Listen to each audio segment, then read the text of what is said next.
My name is Gus Pendergast, and I am 70 years old. I was sitting on the edge of my worn leather armchair, polishing my work boots, when the phone rang. It was 8 p.m. on a Thursday, the night before the rehearsal dinner for my only daughter's wedding. The smell of shoe polish and old pine filled my small cabin. I picked up the receiver expecting to hear Lila's voice, perhaps nervous about the big day, or maybe just checking in on her old man. Instead, the voice on the other end was Caden Worth, her fiancé. He did not say hello. He did not ask how I was doing. He just cleared his throat with that arrogant little cough of his and delivered a sentence that would cost him exactly $500,000. "Gus, listen to me," Caden said, his voice smooth and cold like polished marble. "We have been reviewing the seating chart for Saturday. Lila and I have made a decision. We think it is best if you do not sit at the head table. In fact, we think it is best if you do not come to the ceremony at all." I froze my hand, still holding the brush against the leather of my boot. I asked him why. I asked him if I had done something wrong. Caden laughed, a dry, humorless sound. "It is nothing personal, Gus," he said. "It is just that this wedding is going to be covered by society pages. We only want important people in the photos. Senators, CEOs, investors, people who matter. You with your grease-stained fingernails and that ancient truck of yours, you just do not fit the aesthetic. You would ruin the brand we are trying to build." He paused, waiting for me to argue, waiting for me to beg. But I remained silent. Caden took my silence for submission. "Good," he said. "I knew you would understand. You can come to the reception through the service entrance if you want. I told the kitchen staff to set aside a plate for you in the back. Just stay out of sight of the cameras. Lila cried a little about it, but she agrees. It is for the best." He hung up. The dial tone hummed in my ear. I sat there for a long moment, looking at my boots. My hands were trembling, not from age, but from a cold, quiet rage that started in my gut and spread to my chest. He said Lila agreed. My little girl. The girl I had raised alone since her mother died. The girl I had protected from every storm. She agreed that I was not important enough to see her get married. I did not scream. I did not throw the phone. I simply stood up and walked to the painting of a lighthouse hanging above my fireplace. I moved it aside, revealing a wall safe. My fingers moved automatically over the dial. Click, click, click. The heavy steel door swung open. Inside was not just a few dollars or some old jewelry. Inside was a thick file labeled wedding contract and a black ledger that contained the secrets of the Pendergast Infrastructure Group, the largest underground construction firm on the East Coast. I took out the file. I picked up my secure satellite phone, the one I only used for high-level corporate executions. I dialed a number I knew by heart. It rang once. "Mr. Kinsley speaking," a voice answered immediately, sharp and alert. "Kinsley," I said, my voice steady and low. "Initiate Protocol 19 on the Worth wedding. Cancel the venue check. Revoke the access to the penthouse. And Kinsley, call Senator Miller and the rest of the VIP list. Tell them the wedding is off and invite them to my garage for a beer instead. Before I tell you how the self-proclaimed king of marketing lost everything in less than 12 hours, let me know where you are watching from in the comments below. Hit like and subscribe if you have ever been underestimated by someone who thought they were better than you. To understand why I did what I did, you have to understand the last 6 months. You have to understand the mask I wore and the monster I was feeding. Caden Worth thought I was a retired mechanic living off a meager pension. He saw my 1998 Ford pickup truck with the rusted wheel wells and assumed my bank account looked the same. He saw my flannel shirts and my calloused hands and assumed I was simple. He never bothered to ask how a simple mechanic could afford to fix the plumbing in his luxury apartment when the landlord refused. He never asked where the money for Lila's student loans vanished to. He just took. For 6 months, I watched him parade around, spending money, that he thought came from a mysterious benefactor. You see, when Lila got engaged to Caden, I did a background check. I knew Caden was a climber. He was a marketing director with a taste for champagne and a beer pocketbook. He wanted a wedding at the Plaza Hotel in New York City. He wanted imported orchids. He wanted a 7-tier cake dusted with edible gold. The total cost was projected to be $500,000. Lila came to me in tears 6 months ago, saying they could not afford it. She knew I had some savings, but she thought it was just a few $1,000s tucked away in a coffee can. I could not tell her the truth, not yet. I wanted to see if Caden loved her, or if he loved the lifestyle she could provide. So I set up a test. I created a shell entity called the Pendergast Foundation. I told Lila that I had applied for a grant on her behalf, a charity that helps young couples start their lives. It was a lie, of course. I was the foundation. Every check Caden signed, every deposit made to the wedding planner, every deposit for the vintage wines came directly from my personal private equity account. But Caden did not know that. He thought he had charmed some board of directors. He walked around puffing his chest out, bragging about how his charisma attracted wealth. I remember one afternoon, 2 months before the wedding. I had driven into the city to meet them for lunch. I parked my old truck in front of the restaurant. It is a good truck. It has a reliable engine, and it has never let me down. I got out wiping a bit of oil from my hands onto a rag. Caden was standing on the sidewalk in a suit that cost more than my first house. He looked at my truck, and then he looked at me with a sneer that twisted his handsome face into something ugly. "God, Gus, do you have to drive that thing everywhere?" Caden asked loud enough for the valet to hear. "It is an eyesore. It is leaking oil on the pavement. Honestly, it is embarrassing. We are trying to build an image here, Gus. Success attracts success. Poverty attracts poverty. And that truck reeks of poverty." I looked at him calmly. "It gets me from point A to point B." "Caden," I said. "And it is paid for. Unlike that Aston Martin you are leasing."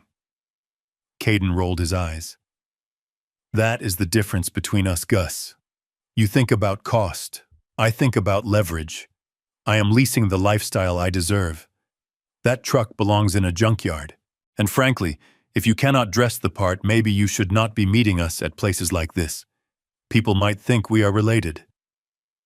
He laughed as if it were a joke, but his eyes were cold. He was testing me, pushing me to see how much disrespect I would take. And I took it. I took it because I looked at Lila standing next to him.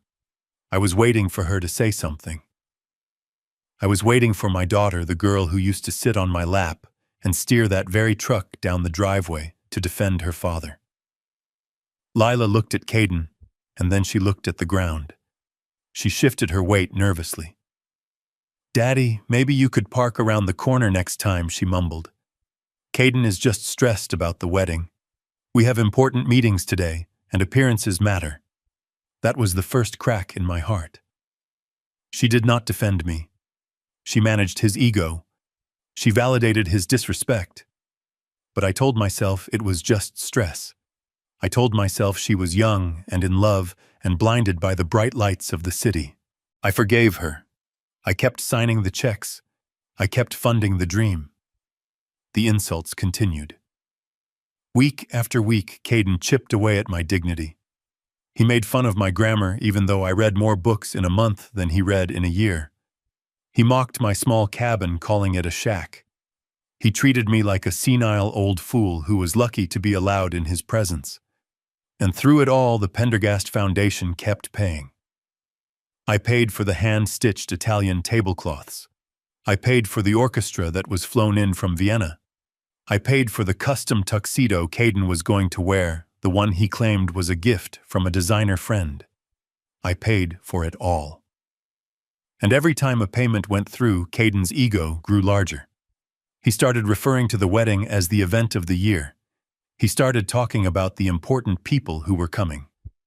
And that brings us to the conversation that broke me. It happened 3 days ago. I had driven to their apartment to drop off a box of old family photos Lila had asked for.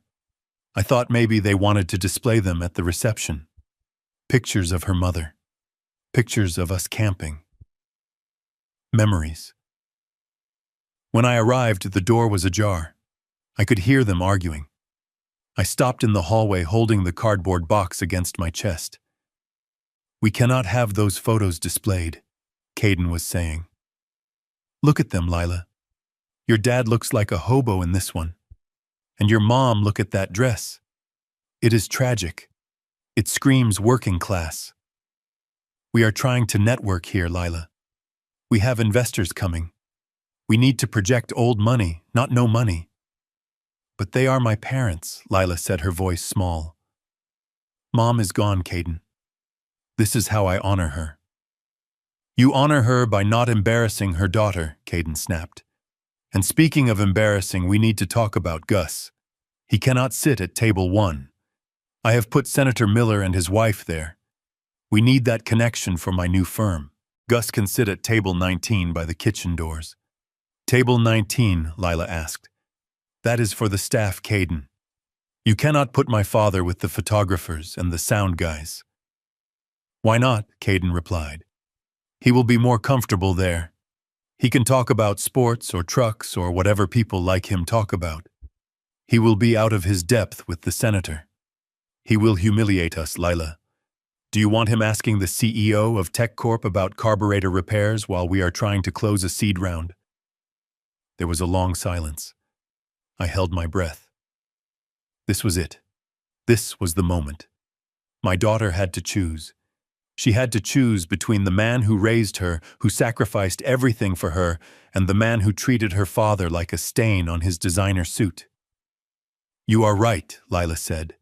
Her voice was barely a whisper, but I heard it clearly. I heard it, and it felt like a physical blow to the chest. "You are right, Caden. Daddy does not know how to behave in these circles. He is rough. It would be awkward for everyone. Table 19 is fine. Just do not tell him it is the staff table. Tell him it is a quiet spot because of the speakers." I did not knock. I did not deliver the photos. I turned around and walked back to the elevator.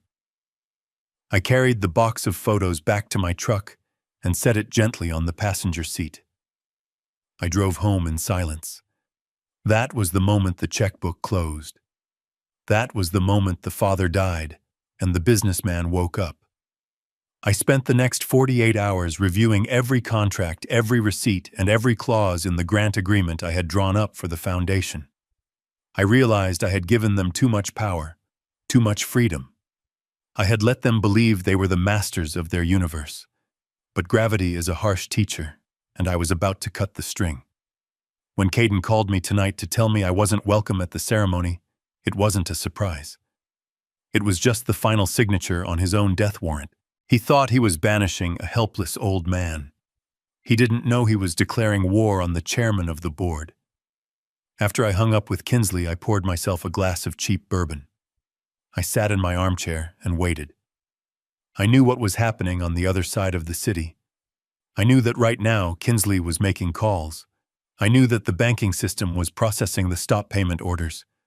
I knew that the emails were landing in the inboxes of the vendors. The silence in my cabin was heavy, but it wasn't lonely. It was the silence of a hunter waiting for the trap to snap shut. The first sign of the storm came the next morning at 7 a.m. I was in my kitchen frying eggs when my cell phone rang. It was Lila. I let it ring. I took a bite of toast. It rang again. And again. I imagined her panic. I imagined the chaos in the bridal suite at the plaza. I imagined the makeup artist pausing as Lila screamed into her phone. I finished my breakfast. I washed my plate. Then, and only then, did I answer the phone. "Dad." "Thank God," Lila sobbed. Her voice was high and tight, shrill with panic. "Dad, something is wrong. There has been a mistake. A terrible mistake." "Good morning, Lila," I said calmly. "What sort of mistake?" "The hotel," she gasped. The manager just came in. He says the check bounced. He says the foundation canceled the grant. He says we have to pay $500,000 immediately or they are kicking us out. Dad, they are taking down the flowers. They are locking the ballroom doors. You have to help us. I leaned back against the counter watching the steam rise from my coffee. That sounds like a serious problem, Lila, I said. But I am not sure what you want me to do about it. I am just an unimportant person. I am not even a guest at the ceremony, remember? No, Dad, please don't be like that, she cried. Caden is screaming at everyone. His parents are here and they don't have the money. We need you to do something. You have your retirement savings, right? You have the house? Can you take out a loan? Just for today? We will pay you back, I promise. The foundation must have just made a clerical error. We just need to cover it until Monday. I closed my eyes for a second. Even now, even in the face of disaster, she wasn't asking for her father. She was asking for a wallet.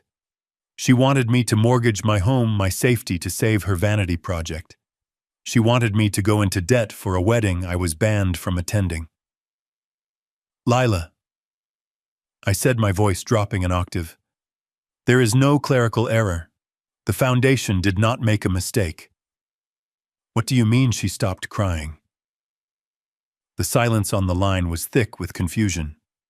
I mean that the foundation has strict bylaws regarding the conduct of its beneficiaries. I said, quoting the document I had written myself. It reserves the right to withdraw funding if the recipients display a lack of moral character. Dad, what are you talking about? How would you know the bylaws? Because I am the foundation, Lila. Silence. Absolute, stunned silence. I am the donor, I continued. I am the one who paid for the orchids. I am the one who paid for the vintage champagne. I am the one who paid for Caden's custom tuxedo. It was me, Lila. All of it. That is impossible, she whispered. You are a mechanic. You fix trucks. I own Pendergast infrastructure, I said. I built the bridges Caden drives over. I dug the tunnels his subway goes through. I have been trying to teach you the value of money your whole life, Lila. I tried to teach you that character matters more than status. But you chose to marry a man who treats people like dirt, and you chose to stand by him while he did it. Dad. No, I interrupted her. You told me I didn't fit the aesthetic. You agreed that I should eat in the kitchen. Well, Lila, I am staying in my kitchen, and I am taking my checkbook with me, but Dad, the wedding, the guests. Senator Miller. Senator Miller is coming to my house for a barbecue, I said. We have some business to discuss. He won't be at the plaza. Neither will the bank president. Neither will the investors. They are my friends, Lila. They are the important people you wanted so badly, and they are coming to hang out with the mechanic. Dad, please, Caden will die. This will destroy his career. Good, I said. Maybe when he rebuilds it, he will build it on something stronger than my money. I hung up the phone. My hand was shaking again, but this time it wasn't from rage. It was from grief. I had just severed the last tie. I had just taught my daughter the hardest lesson of her life. I walked to the window and looked out at my driveway. The old Ford truck was sitting there gleaming in the morning sun. It wasn't pretty. It wasn't fancy. But it was real. I grabbed my keys. I had guests coming, important people, and I needed to make sure the beer was cold. But the story doesn't end there. Oh no. The wedding was canceled, but the fallout was just beginning. Because Caden Worth wasn't the type of man to go down quietly. He was about to make the biggest mistake of his life. He was about to come to my house and try to take what he thought was his, and he had no idea that I was waiting for him. I did not stay in my kitchen. I sat there for an hour after the phone call, watching the coffee in my mug turn cold and a layer of film form on the surface. My pride told me to stay put, to let them have their rehearsal dinner without me, to let them wonder where the old mechanic was. But my heart The foolish heart of a father who had spent 28 years loving a girl who just discarded him needed to see it with my own eyes. I needed to know if it was real. I needed to see if Caden had forced her into this or if my Lila had truly become one of them. So I put down the mug. I did not change my clothes. I was wearing my stained Carhartt jacket, the one with the fraying cuffs, and my work boots that still had mud from the construction site on the soles. If they thought I was an embarrassment, I decided I would give them the full show.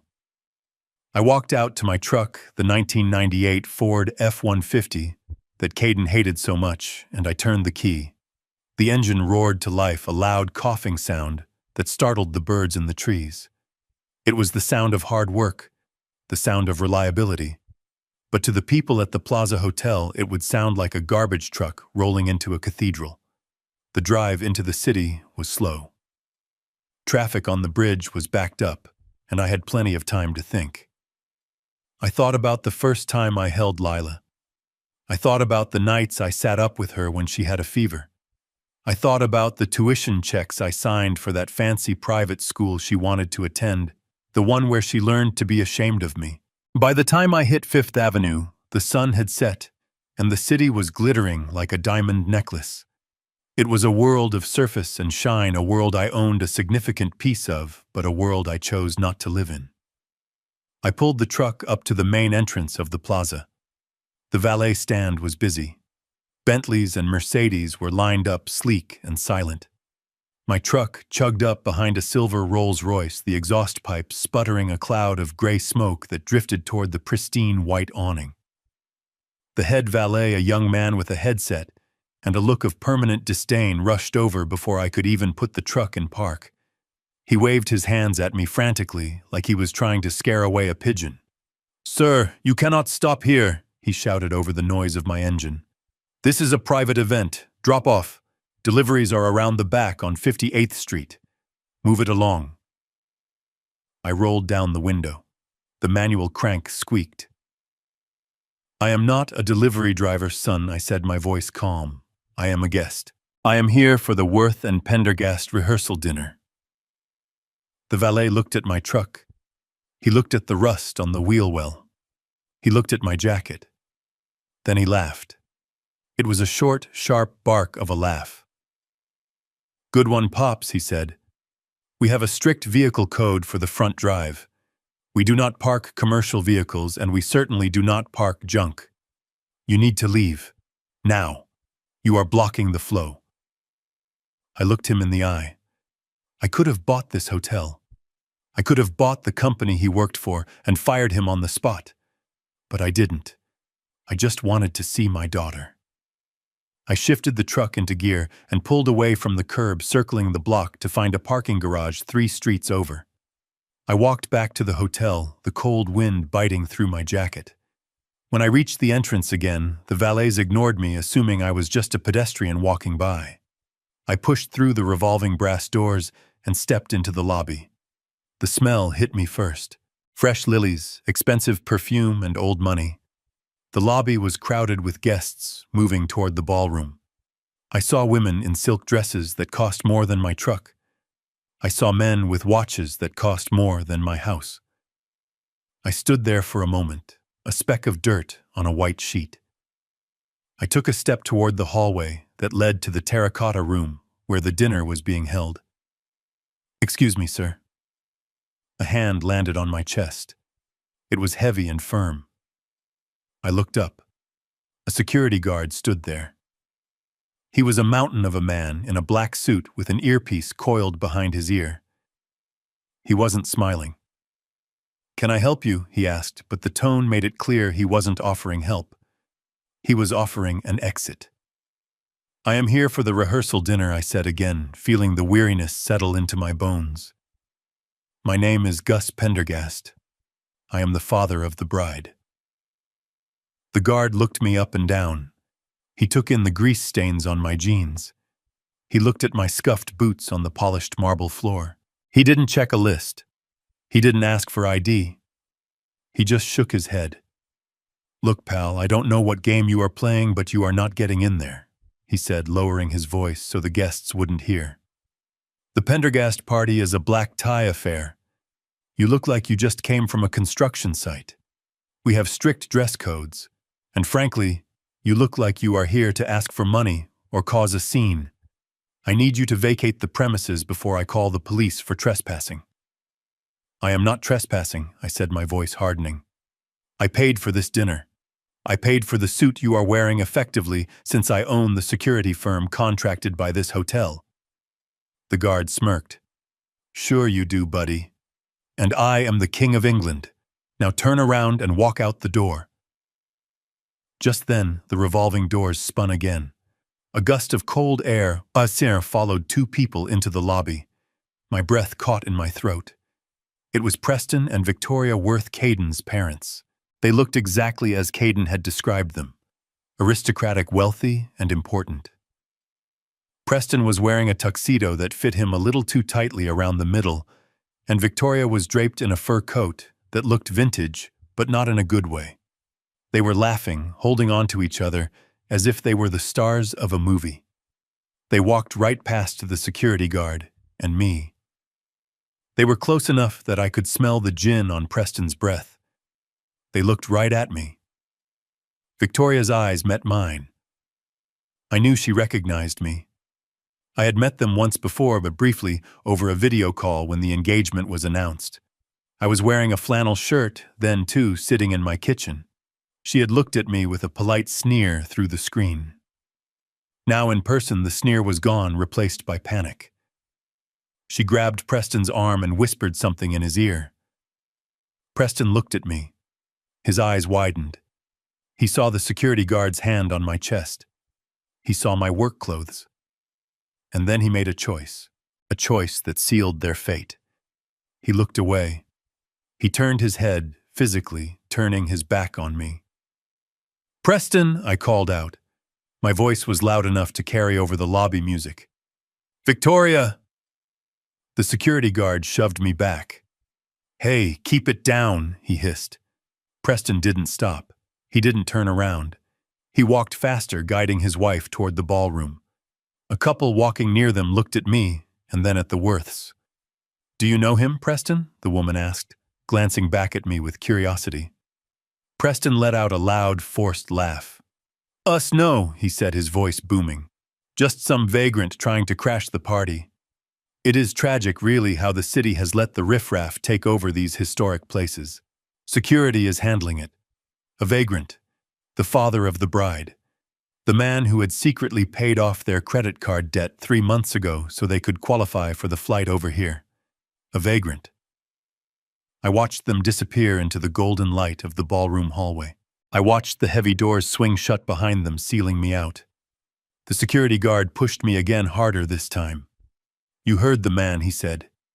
"You are disturbing the guests. Get out." I looked at the closed doors. I imagined Caden inside, holding court, drinking my wine, laughing at my expense. I imagined Lila sitting there, beautiful and spineless, letting it all happen. I didn't fight the guard. I didn't scream. I didn't pull out my black card or my cell phone to call the hotel owner. I simply nodded. "You are right," I said to the guard. "I don't belong here." I turned around and walked back across the marble floor. I walked out through the brass doors and into the night. The valet who had mocked me was busy opening the door of a Bentley for a young couple. He didn't even look at me. I walked the 3 blocks to the parking garage in the freezing wind. My hands were cold, but my blood was boiling. They had their chance. Fate had given them one last opportunity to show a shred of decency.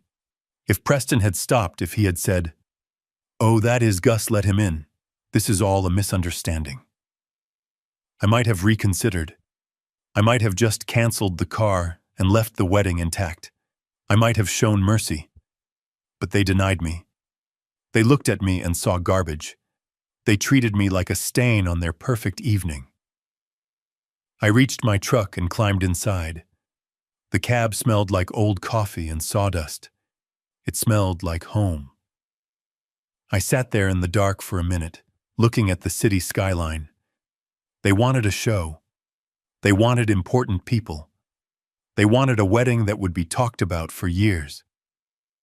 I put the key in the ignition. "Fine," I whispered to the empty truck. "I will give them a wedding they will never forget."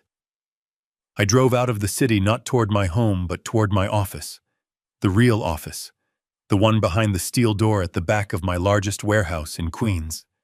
I had work to do. The rehearsal was over. It was time for the main event. And I needed to make sure that when the sun came up tomorrow morning, the Worth family would wake up in a world that was very, very different from the one they went to sleep in. I did not go straight to Queens. I told myself I would. I told myself I was done, but there is a stubbornness in me, a need to verify the structural integrity of a disaster before I call in the demolition crew. I walked away from the main entrance, away from the sneering valet and the brass doors, but I did not go to the parking garage. Instead, I walked around the corner to 58th Street. I know buildings like the Plaza. I know them because I have spent 40 years studying their bones. I know that behind every gilded lobby and marble staircase there is a network of service corridors and loading docks that actually keep the place alive. The service entrance was busy with florists and caterers unloading crates. A young man in a chef's uniform was smoking a cigarette by the dumpster. I walked right past him with the confidence of a man who belongs in the back of the house. I was wearing work boots and a Carhartt jacket. To the staff, I wasn't a guest, I was just another contractor here to fix a leaky pipe or check a circuit breaker. No one stopped me. No one even looked at my face. I was invisible, just another pair of hands in the machinery of luxury. I navigated the concrete hallways by instinct, following the muffled thrum of bass and the clatter of silverware. I found a service door that led into the back of the terracotta room. It was cracked open slightly, propped by a rubber wedge to let the waiters move in and out with trays of hors d'oeuvres. I slipped into the shadows between a stack of extra chairs and a heavy velvet curtain. The view from the dark was blinding. The room was a sea of amber light and crystal. The chandeliers I had paid for were dimmed to a romantic glow, casting soft shadows on the faces of the people who thought I was trash. The tables were set with the linens I had approved, the ones Lila said were the only shade of ivory that mattered. And there in the center of it all, standing on a small raised platform, was Caden. He looked like a prince in a fairy tale written by a liar. He was wearing the custom tuxedo, the midnight blue silk lapels catching the light. In his hand he held a crystal goblet filled with a deep red liquid. I knew that bottle. It was a 1996 Chateau Margaux. $500 a bottle. I had signed the invoice for 3 cases of it just last week. Caden was holding it by the bowl, warming the vintage with his sweaty palm like an amateur, but looking around the room as if he owned the vineyard. "Silence, everyone, please silence," Caden boomed. His voice projected with that salesman confidence that had fooled my daughter. He tapped a silver knife against the glass. The sharp ring cut through the chatter. The room went quiet. I saw Preston and Victoria Worth sitting at the head table, beaming up at their son with the desperate pride of people who were drowning in debt but had found a life raft. I saw Lila sitting next to Caden. She looked stunning in her rehearsal dress, a white silk slip that cost more than my monthly mortgage. She was smiling, but her eyes looked tight. She was drinking the wine fast. "Thank you all for coming," Caden said, raising the glass higher. "Look at this room, just look at it. It is perfect, isn't it? It is a reflection of the excellence we strive for. You know, when Lila and I started planning this, there were people who said we were dreaming too big. There were people, doubters, who said, a Worth could not command this kind of attention in New York anymore." He paused for dramatic effect, letting a small chuckle ripple through the crowd.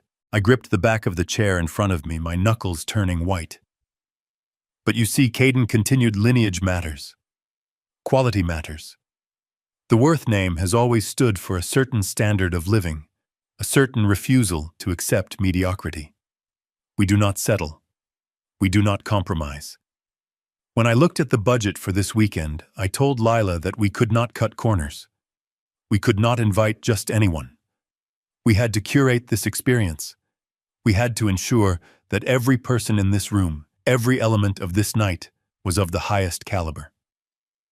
He took a sip of my wine, and sighed with exaggerated pleasure. "Now I know some of you are wondering," Caden said, dropping his voice to a conspiratorial whisper.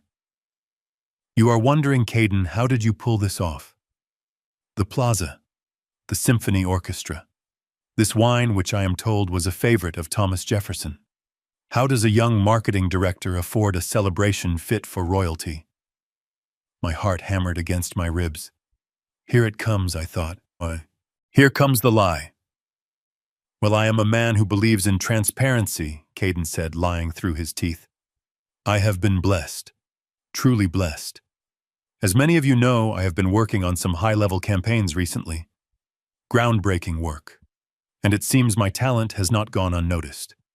He gestured vaguely toward the ceiling, as if God himself were his business partner.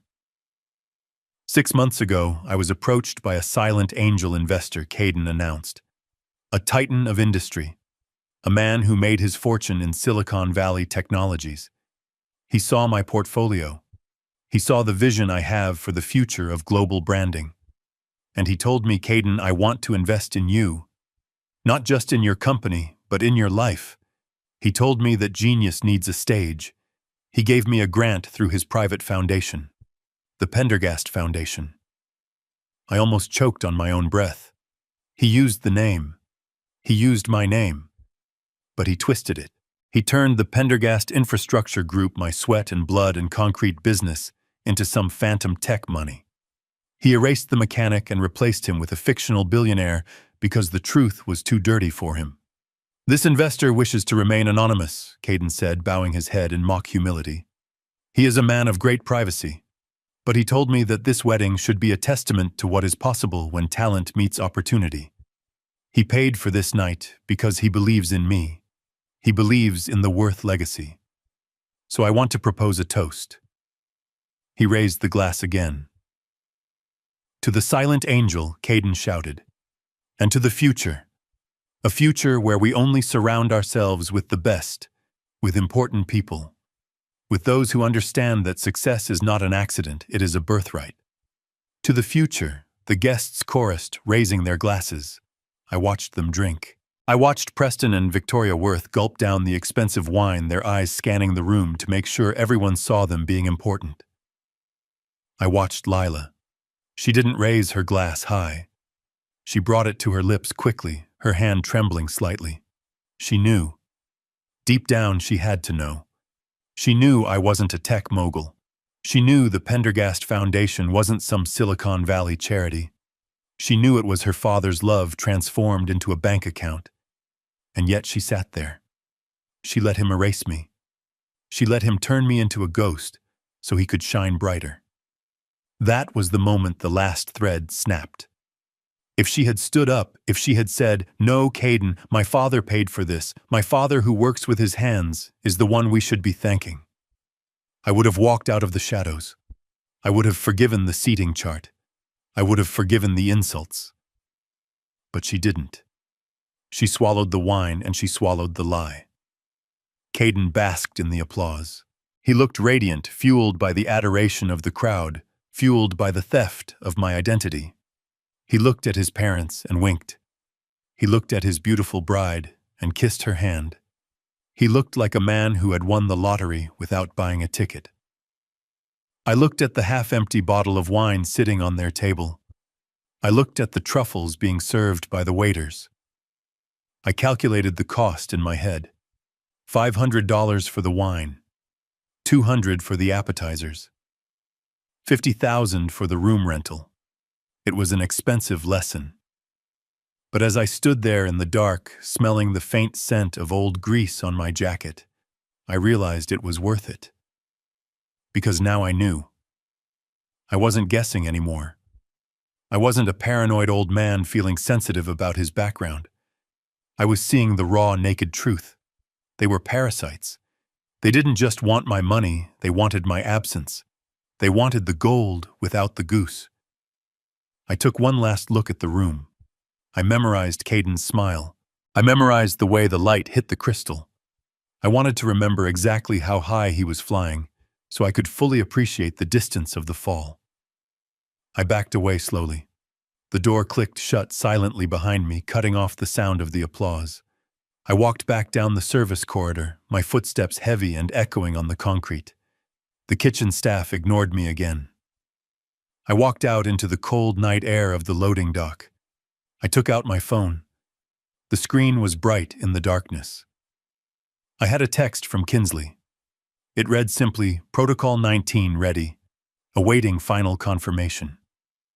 I typed 2 letters. Go. I hit send. Then I walked to my truck. I didn't look back at the hotel. I didn't look at the city. I just drove. The rehearsal was over. The actors had taken their bows. The curtain was about to fall, and when it rose again, the stage would be empty. The check had been canceled. The car had been recalled. And tomorrow morning, when Caden Worth woke up to get ready for his coronation, he was going to find out that the silent angel had turned into the grim reaper. I walked out of the service entrance, and the heavy steel door slammed shut behind me, cutting off the sound of the laughter. The silence of the loading dock was absolute. The cold wind bit through my jacket, drying the cocktail sauce that stained my chest into a stiff crust. I didn't wipe it off. I wanted to wear it. It was my war paint. I climbed into the cab of my truck. The leather seat groaned under my weight, a familiar, comforting sound. I sat there for a moment in the dark, my hand resting on the gear shift. I could still see Lila's back. I could still see the way she turned her chair, the way she chose a glass of wine over her own father. That image was burned into my retinas. It was the fuel I needed. I started the engine and pulled out onto the street. I didn't drive home. I drove toward Queens, toward the industrial district, where the Pendergast Infrastructure Group headquarters occupied a city block. It was a fortress of concrete and steel surrounded by a 10-foot fence topped with razor wire. To the outside world, it looked like a construction yard. Inside it was the nerve center of an empire. I parked the truck in my reserved spot right next to the fleet of heavy excavators. I walked to the rear entrance and punched in my code. The door hissed open. The security guard at the desk stood up immediately, straightening his tie. "Good evening, Mr. Pendergast," he said, surprised to see me. "We weren't expecting you tonight."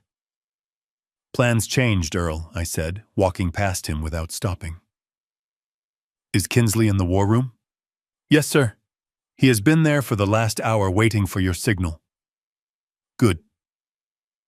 I walked down the hallway, the fluorescent lights reflecting off the polished concrete floors. I pushed open the double doors at the end of the hall. The war room was a windowless space lined with screens. On one wall was a live feed of the global markets. On another was a map of the city, with blue dots marking our active job sites. In the center of the room sat a massive mahogany table. Kinsley was sitting at the head of it, surrounded by stacks of files and 3 laptops. Kinsley was my lawyer, my fixer, and my oldest friend. He was a man who could smile while he foreclosed on your house. He looked up as I entered, removing his reading glasses. He saw the stain on my jacket. He saw the look in my eyes. He didn't ask what happened. He knew. "It is done, then?" Kinsley asked, his voice quiet. "It is done," I said, pulling out a chair and sitting down heavily. "They crossed the line, Kinsley. They didn't just cross it, they danced on it. Initiate everything." Kinsley nodded. He tapped a key on his laptop. "Phase 1 is already in motion," he said, looking at the screen. "I have issued the stop payment order on the cashier's check for the plaza. The funds have been frozen. The hotel's finance department will get the notification at 7 a.m. when their system updates." "What about the car?" I asked. "The Aston Martin," Kinsley said, allowing himself a small, grim smile. "I called the dealership. I told them the financing fell through due to a suspicious activity alert on the guarantor's account. That would be you. They are sending a tow truck to the hotel parking garage as we speak. They have a spare key. It will be gone before Caden finishes his dessert. Good, I said. And the penthouse? I bought the penthouse for them as a wedding gift using a shell company, Kinsley reminded me. The lease was in Caden's name, but the funding was yours. I have contacted the building management. I invoked the morals clause in the guarantor agreement. I told them the tenant has engaged in fraudulent misrepresentation of assets. They have cancelled the electronic key fobs. When Caden tries to go home tonight, he won't be able to get into the lobby. I leaned back in this chair. It was ruthless. It was total. But it wasn't enough. I want you to make some calls, Kinsley, I said. I want you to call Senator Miller. I want you to call the CEO of Tech Corp. I want you to call every single person on Caden's VIP list. Kinsley raised an eyebrow. That is a lot of calls, Gus. What do you want me to tell them? Tell them the truth, I said. Tell them that Augustus Pendergast, the man they have been trying to get a meeting with for 5 years, is hosting a barbecue tomorrow afternoon at his private residence. Tell them the wedding at the plaza has been canceled due to unforeseen financial insolvency of the groom. Tell them that if they want to talk about the tunnel contract or the new bridge proposal, they should come to my garage. Kinsley's smile widened. He picked up his phone. Insolvency, he chuckled. I like that word. It has a ring to it. I stood up and walked to the map on the wall. I traced the lines of the city with my finger. I had built so much of this town. I had poured the foundations. I had welded the beams. I had earned my place. Caden Worth thought he could erase me from my own life. He thought he could edit me out like a bad photo. Tomorrow morning, I whispered to the map. Tomorrow morning, you find out who really holds the pen. I spent the night in my office sleeping on the leather couch. I didn't want to go home to the empty cabin. I wanted to be close to the action. I wanted to be there when the first domino fell. I woke up at 6 a.m. I washed my face in the office bathroom and put my jacket back on. The cocktail sauce had dried into a dark, crusty stain. I left it there. I wanted Caden to see it when he came for me. And I knew he would come. I drove back to my cabin in the early morning light. The sun was just coming up, painting the sky in shades of bruised purple and angry orange. I pulled into my driveway and parked the truck. I set up the grill on the front porch. I filled a cooler with beer. I sat down in my rocking chair and waited. At 7:30 a.m., my phone rang. It was Lila. I let it go to voicemail. At 7:35 a.m., it rang again. Lila. Voicemail. At 7:45 a.m., Kinsley texted me. The hotel just tried to run the card. Decline code sent. The manager is on his way to the bridal suite. I smiled. I could almost hear the scream from here. At 8 a.m., my phone rang a third time. I answered it. Dad. Thank God, Lila sobbed. I listened to her panic. I listened to her beg. I listened to her ask for money to save her vanity project. I listened to her realize that the foundation was me. I listened to the silence when the truth hit her. And then I hung up. I sat there on my porch, rocking back and forth. The air was crisp. The birds were singing. It was a beautiful day for a barbecue. About an hour later, I heard the sound of an engine revving hard. It was a high-pitched whine like an angry hornet. I looked down the long dirt road that led to my cabin. A car was tearing up the driveway, kicking up clouds of dust. It wasn't the Aston Martin. That was gone. It was a taxi, a yellow cab that looked like it had seen better days. It skidded to a halt in front of my porch. The door flew open. Caden Worth stepped out. He looked like a man who had been through a war. His tuxedo was rumpled. His tie was undone, hanging around his neck like a noose. His hair, usually gelled to perfection, was sticking up in wild tufts. His eyes were bloodshot and wide with a mix of fury and terror. He didn't see the senator's limousine pulling up behind him. He didn't see the CEO's Bentley turning into the drive. All he saw was me sitting in my rocking chair with a beer in my hand. He marched up the steps, his fists clenched. "You," he screamed, pointing a shaking finger at me. "You crazy old bastard! What did you do? You ruined everything! Fix it! Fix it right now, or I swear to God I will!" He stopped. He stopped because he'd heard the car doors slamming behind him. He stopped because he realized he wasn't alone. He turned around slowly. Senator Miller was stepping out of his limo, adjusting his cufflinks.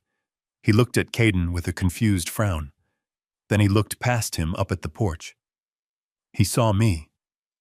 His face lit up. "Gus!" the senator called out, ignoring the disheveled groom entirely. "Good to see you. I heard there was a change of venue. And honestly, thank God. I hate the plaza. Too stiff. Is that brisket I smell?" Caden froze. He looked at the senator. He looked at me. His mouth opened and closed, but no sound came out. The realization was washing over him like a tidal wave. The silent angel. The mechanic. The important people. It was all crashing down. I took a sip of my beer. "Hello, Caden," I said, my voice calm and steady. "I believe you are trespassing. The staff entrance is around back. But since you are here, you might as well stay for a moment. I have some people I want you to meet. Important people. And I think they have some questions about why their invitations were canceled." Caden looked at me, and for the first time since I met him, I saw the fear. Real, primal fear. He knew, he finally knew. The game was over, and he had lost everything. The drive from the hotel to my garage in Queens usually takes 40 minutes, but tonight I made it in 20. My hands were gripping the steering wheel so hard the leather groaned under the pressure. I needed to get back to my sanctuary. I needed to get back to the place where the lies stopped and the reality began. I pulled the Ford F-150 into the lot behind the chain-link fence. To the outside world, this place looked like a graveyard for automobiles. It was a dusty lot filled with the skeletal remains of cars that had died in the 70s, surrounded by piles of rusted rebar and stacks of old tires. It was ugly. It was dirty. It was perfect camouflage. I parked the truck next to a rusted-out dump truck that hadn't moved since the Reagan administration. I killed the engine. The silence of the industrial district washed over me, broken only by the distant wail of a siren. I sat there for a moment, letting the adrenaline from the hotel fade into a cold, hard resolve. Caden Worth had called me a mechanic. He had said it with a sneer, as if working with your hands was a disease. He didn't understand that the hands that fix engines are the same hands that can dismantle them. I got out of the truck and walked to the side door of the main garage structure. It was a corrugated metal building with peeling paint and a sign that read, "Pendergast Repairs," hanging crookedly by a single nail. I unlocked the door with a heavy iron key and stepped inside. The air was thick with the scent of motor oil, old rubber, and dust. It was the smell of my father and his father before him. It was the smell of honest work. The main floor was cluttered with tools. Hydraulic lifts stood like silent sentinels in the shadows. A half-disassembled transmission sat on a workbench, dripping black fluid onto a rag. To Caden, to Lila, to everyone who judged me by the grease under my fingernails, this was all I was. A man who fixed what other people broke. A man who lived in the past. But they never looked closely enough. They never noticed that the security cameras in the corners were military grade. They never noticed that the floor was reinforced concrete capable of withstanding a bomb blast. I walked past the lifts to the back of the shop. There was a small office there, the kind of place where you would expect to find a calendar with pin-up girls and a coffee pot that hadn't been cleaned in a decade. There was a desk covered in invoices and a dusty computer from the 90s. On the wall behind the desk hung a painting. It was a large oil painting of the Brooklyn Bridge depicted during its construction. The canvas was yellowed with age, the frame chipped and unassuming. It was something I had bought at a flea market 30 years ago or so, people thought. I stood before the painting. I looked at the bridge. I looked at the steel cables holding up the world. I reached out and gripped the right side of the frame. I didn't pull it. I didn't swing it. I pressed my thumb against a specific knot in the carved wood of the frame. A soft beep echoed in the room, followed by the heavy mechanical thud of locking bolts retracting. The painting slid silently to the left. Behind it was not a wall safe. Behind it was a sheet of biometric glass. I leaned forward, letting the red laser scan my retina. A green light flashed. The wall itself, a 6-inch slab of reinforced steel disguised as drywall, hissed open. I stepped through the threshold. The air inside was different. It was cool, filtered, and smelled of ozone and static. The lights flickered on automatically as I entered, bathing the room in a clinical blue glow. This was not a mechanic's office. This was the brain of a leviathan. The room was lined from floor to ceiling with high-definition LED screens. They hummed with data. Live feeds from construction sites all over the eastern seaboard flickered in real time. I saw the night crew pouring concrete for the new subway extension in Manhattan. I saw the underwater drones inspecting the pilings of the Verrazzano Bridge. I saw the thermal imaging of the steam tunnels running beneath Fifth Avenue, directly under the hotel where my daughter was currently sipping champagne paid for by a ghost. In the center of the room sat a console that looked like it belonged at NASA. Sitting on top of it was a bank of secure satellite phones, each one labeled with a direct line to a different power broker. The governor, the mayor, the Port Authority. I am not just a mechanic. My name is Augustus Pendergast, and I am the founder and sole chairman of Pendergast Infrastructure Group. We don't just build roads. We own the ground the city stands on. We hold the contracts for the water mains, the fiber optic layout, the emergency tunnel systems. If a toilet flushes in a skyscraper in Manhattan, it flows through a pipe I laid. If a light turns on in a penthouse in Brooklyn, the electricity travels through a conduit I approved. I walked over to the main console and sat down in the ergonomic leather chair. I looked at the screens. I looked at the empire I had built from nothing, from a single shovel and a strong back. I had built it in the shadows because I learned a long time ago that the man who holds the keys to the castle is a target, but the man who built the walls is invisible. I watched the screen labeled Plaza Hotel Grid. I could see the power usage spikes in the ballroom. I could see the water pressure levels. I essentially had my hand on the throat of the building. Caden wanted important people.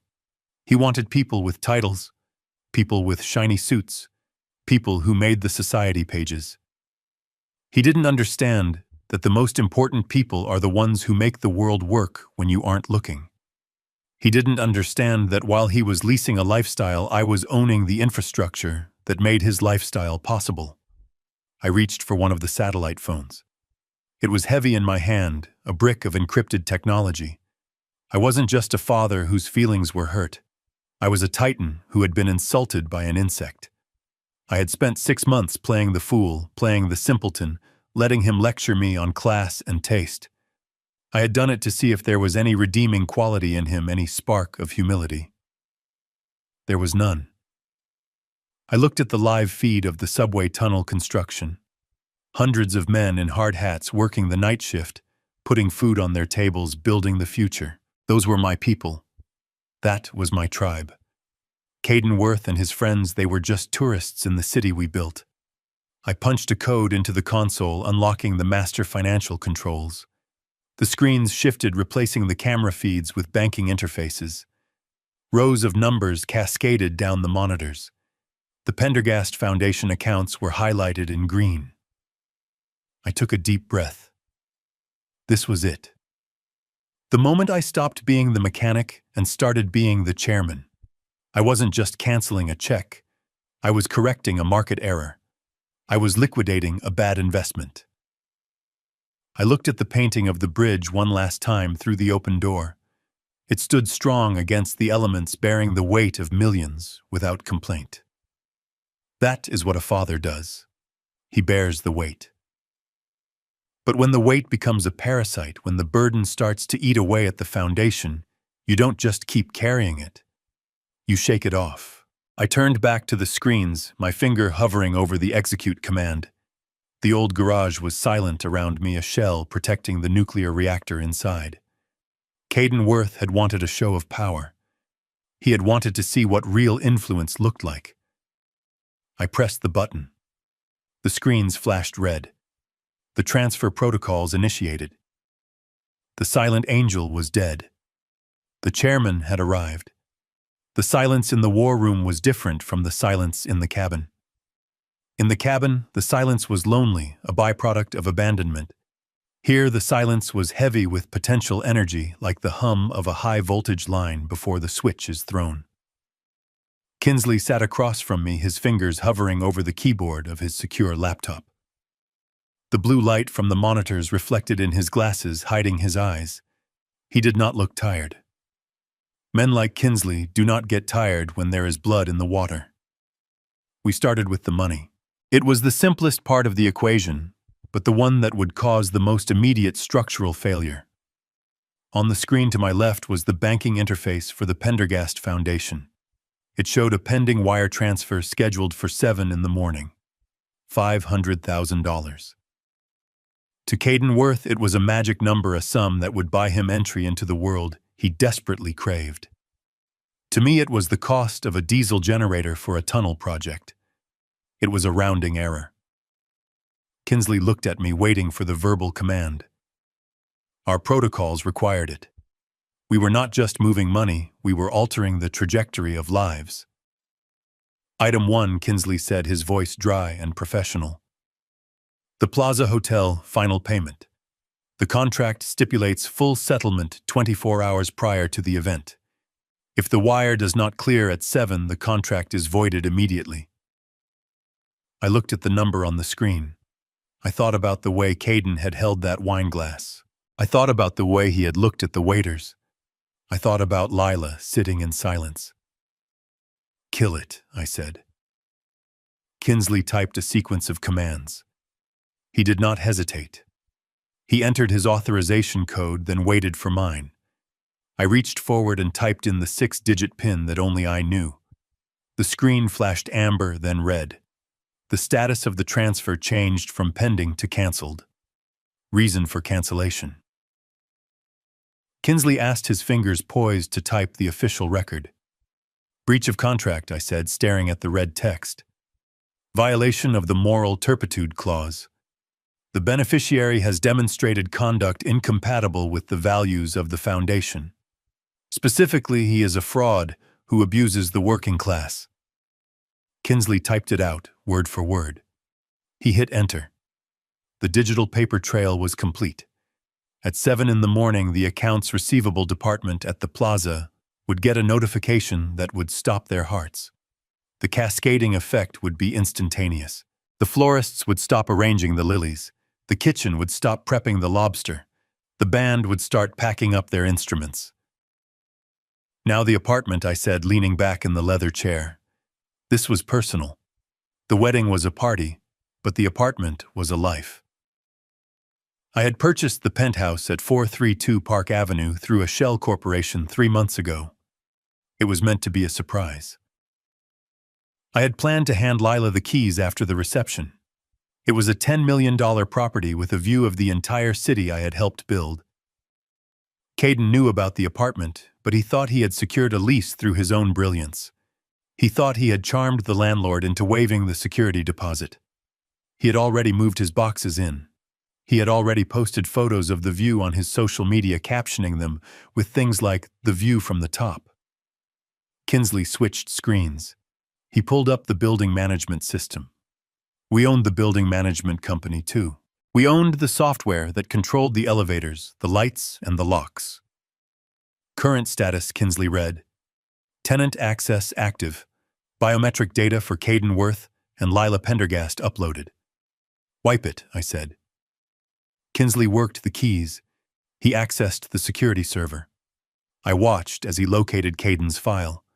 It was just a line of code, a digital permission slip that allowed him to rise above the rest of the world. Kinsley highlighted it. He pressed delete. Access revoked. Kinsley confirmed. The next time Mr. Worth attempts to use his key fob or the retinal scanner in the lobby, the system will flag him as an intruder. Security will be notified to escort him off the premises. What about his personal effects? He has already moved his wardrobe in. Have them boxed and put on the curb, I said. Tell the building superintendent to treat it like any other eviction. If he wants his Italian suits, he can pick them up from the sidewalk. It was cruel. I knew it was cruel, but I remembered the way he had looked at my truck. I remembered the way he had called it an eyesore. I wanted him to know what it felt like to be left outside. I wanted him to know what it felt like to have the door slammed in your face by a system you thought you controlled. We sat in the blue glow of the screens for a moment, the only sound the hum of the cooling fans. We had stripped him of his party. We had stripped him of his home. Now it was time to strip him of his audience. The guest list, Kinsley said, pulling up a spreadsheet. 150 guests. Top tier. You have Senator Miller. You have Arthur Galloway, the CEO of Metro Bank. You have the deputy mayor. Caden had spent months curating this list. He had bragged about it endlessly. He called them his network. He didn't know that 80% of the names on that list were men and women I had done business with for 30 years. He didn't know that the senator had approved my permits or that Galloway financed my first major dig. He thought they were coming for his charisma. He thought they were coming because he was a rising star in marketing. They were coming because they were curious about the Pendergast Foundation. They were coming because they wanted to meet the mysterious benefactor. They were coming to kiss the ring, they just didn't know who was wearing it. Give me the phone, I said.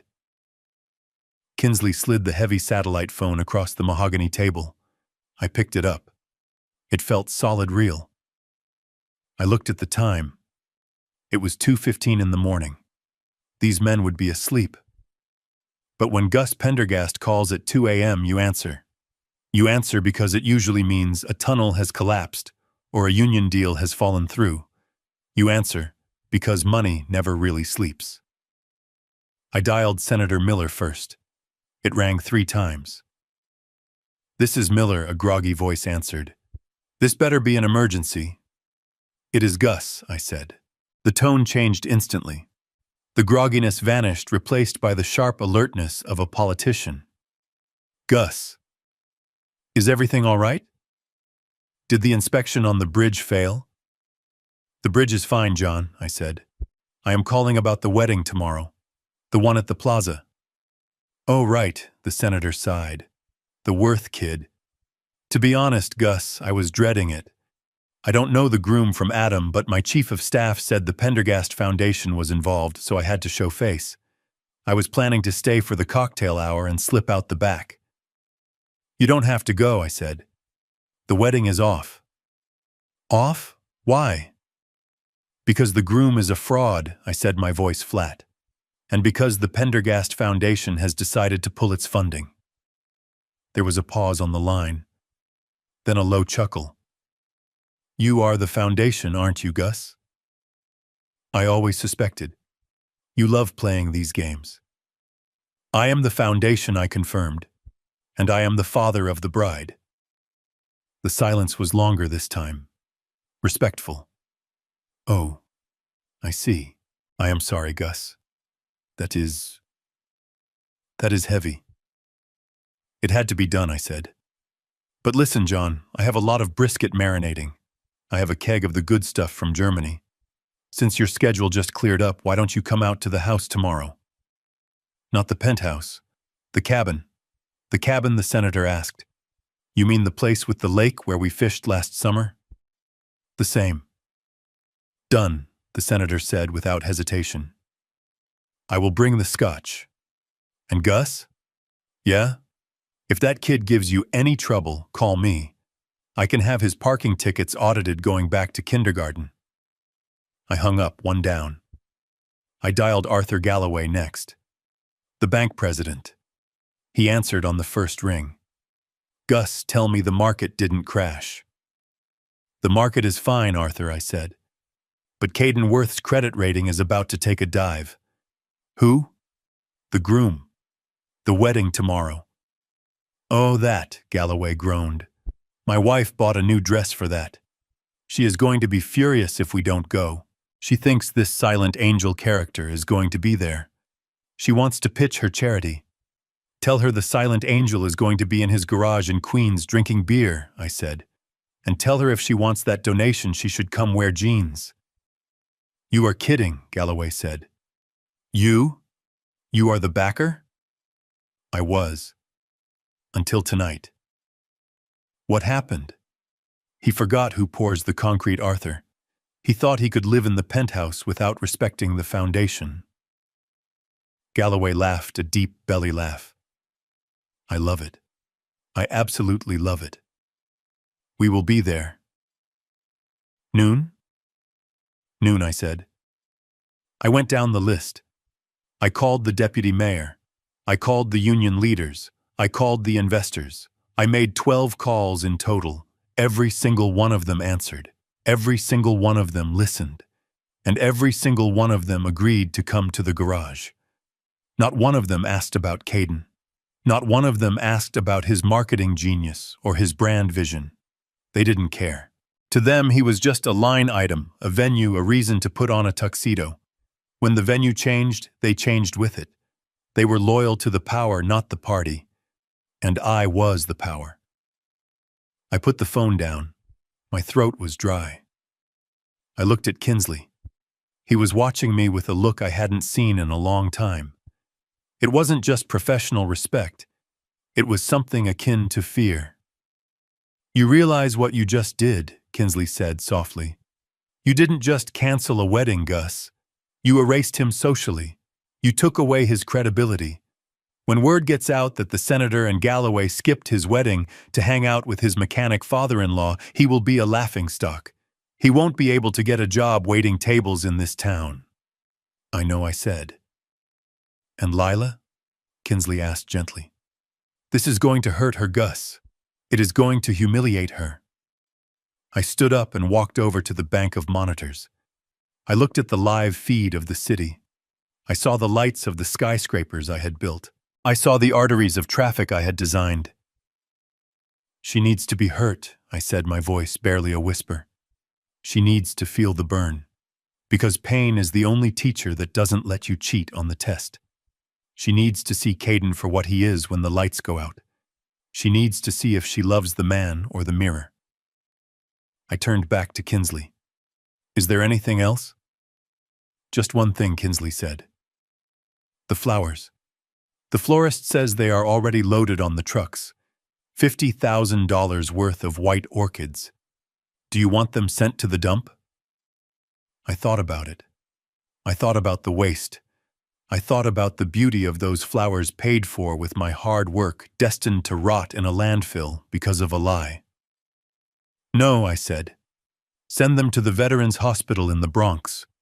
Tell them they are a donation from the Pendergast Infrastructure Group. Tell them to put them in every room. Let the men who actually fought for something enjoy them. Kinsley nodded and typed the command. It was 3 a.m. The war room was quiet again. The destruction was set in motion. The missiles were in the air. There was nothing left to do but wait for impact. I looked at the painting of the bridge on the wall. It looked sturdy, unshakable. Go home, Kinsley, I said. Get some sleep. You are coming to a barbecue tomorrow. What about you? I am going to stay here for a bit, I said. I want to watch the sun come up. I want to see the new day. Kinsley packed his laptop. He stood up and buttoned his jacket. He paused at the door. You are a good father, Gus, he said. Even if she doesn't see it tomorrow, she will see it eventually. I hope so, I said. He left. The heavy steel door clicked shut. I was alone in the brain of my empire. I sat back in the chair and closed my eyes. I could hear the phantom sounds of the wedding that would never happen. The music stopping.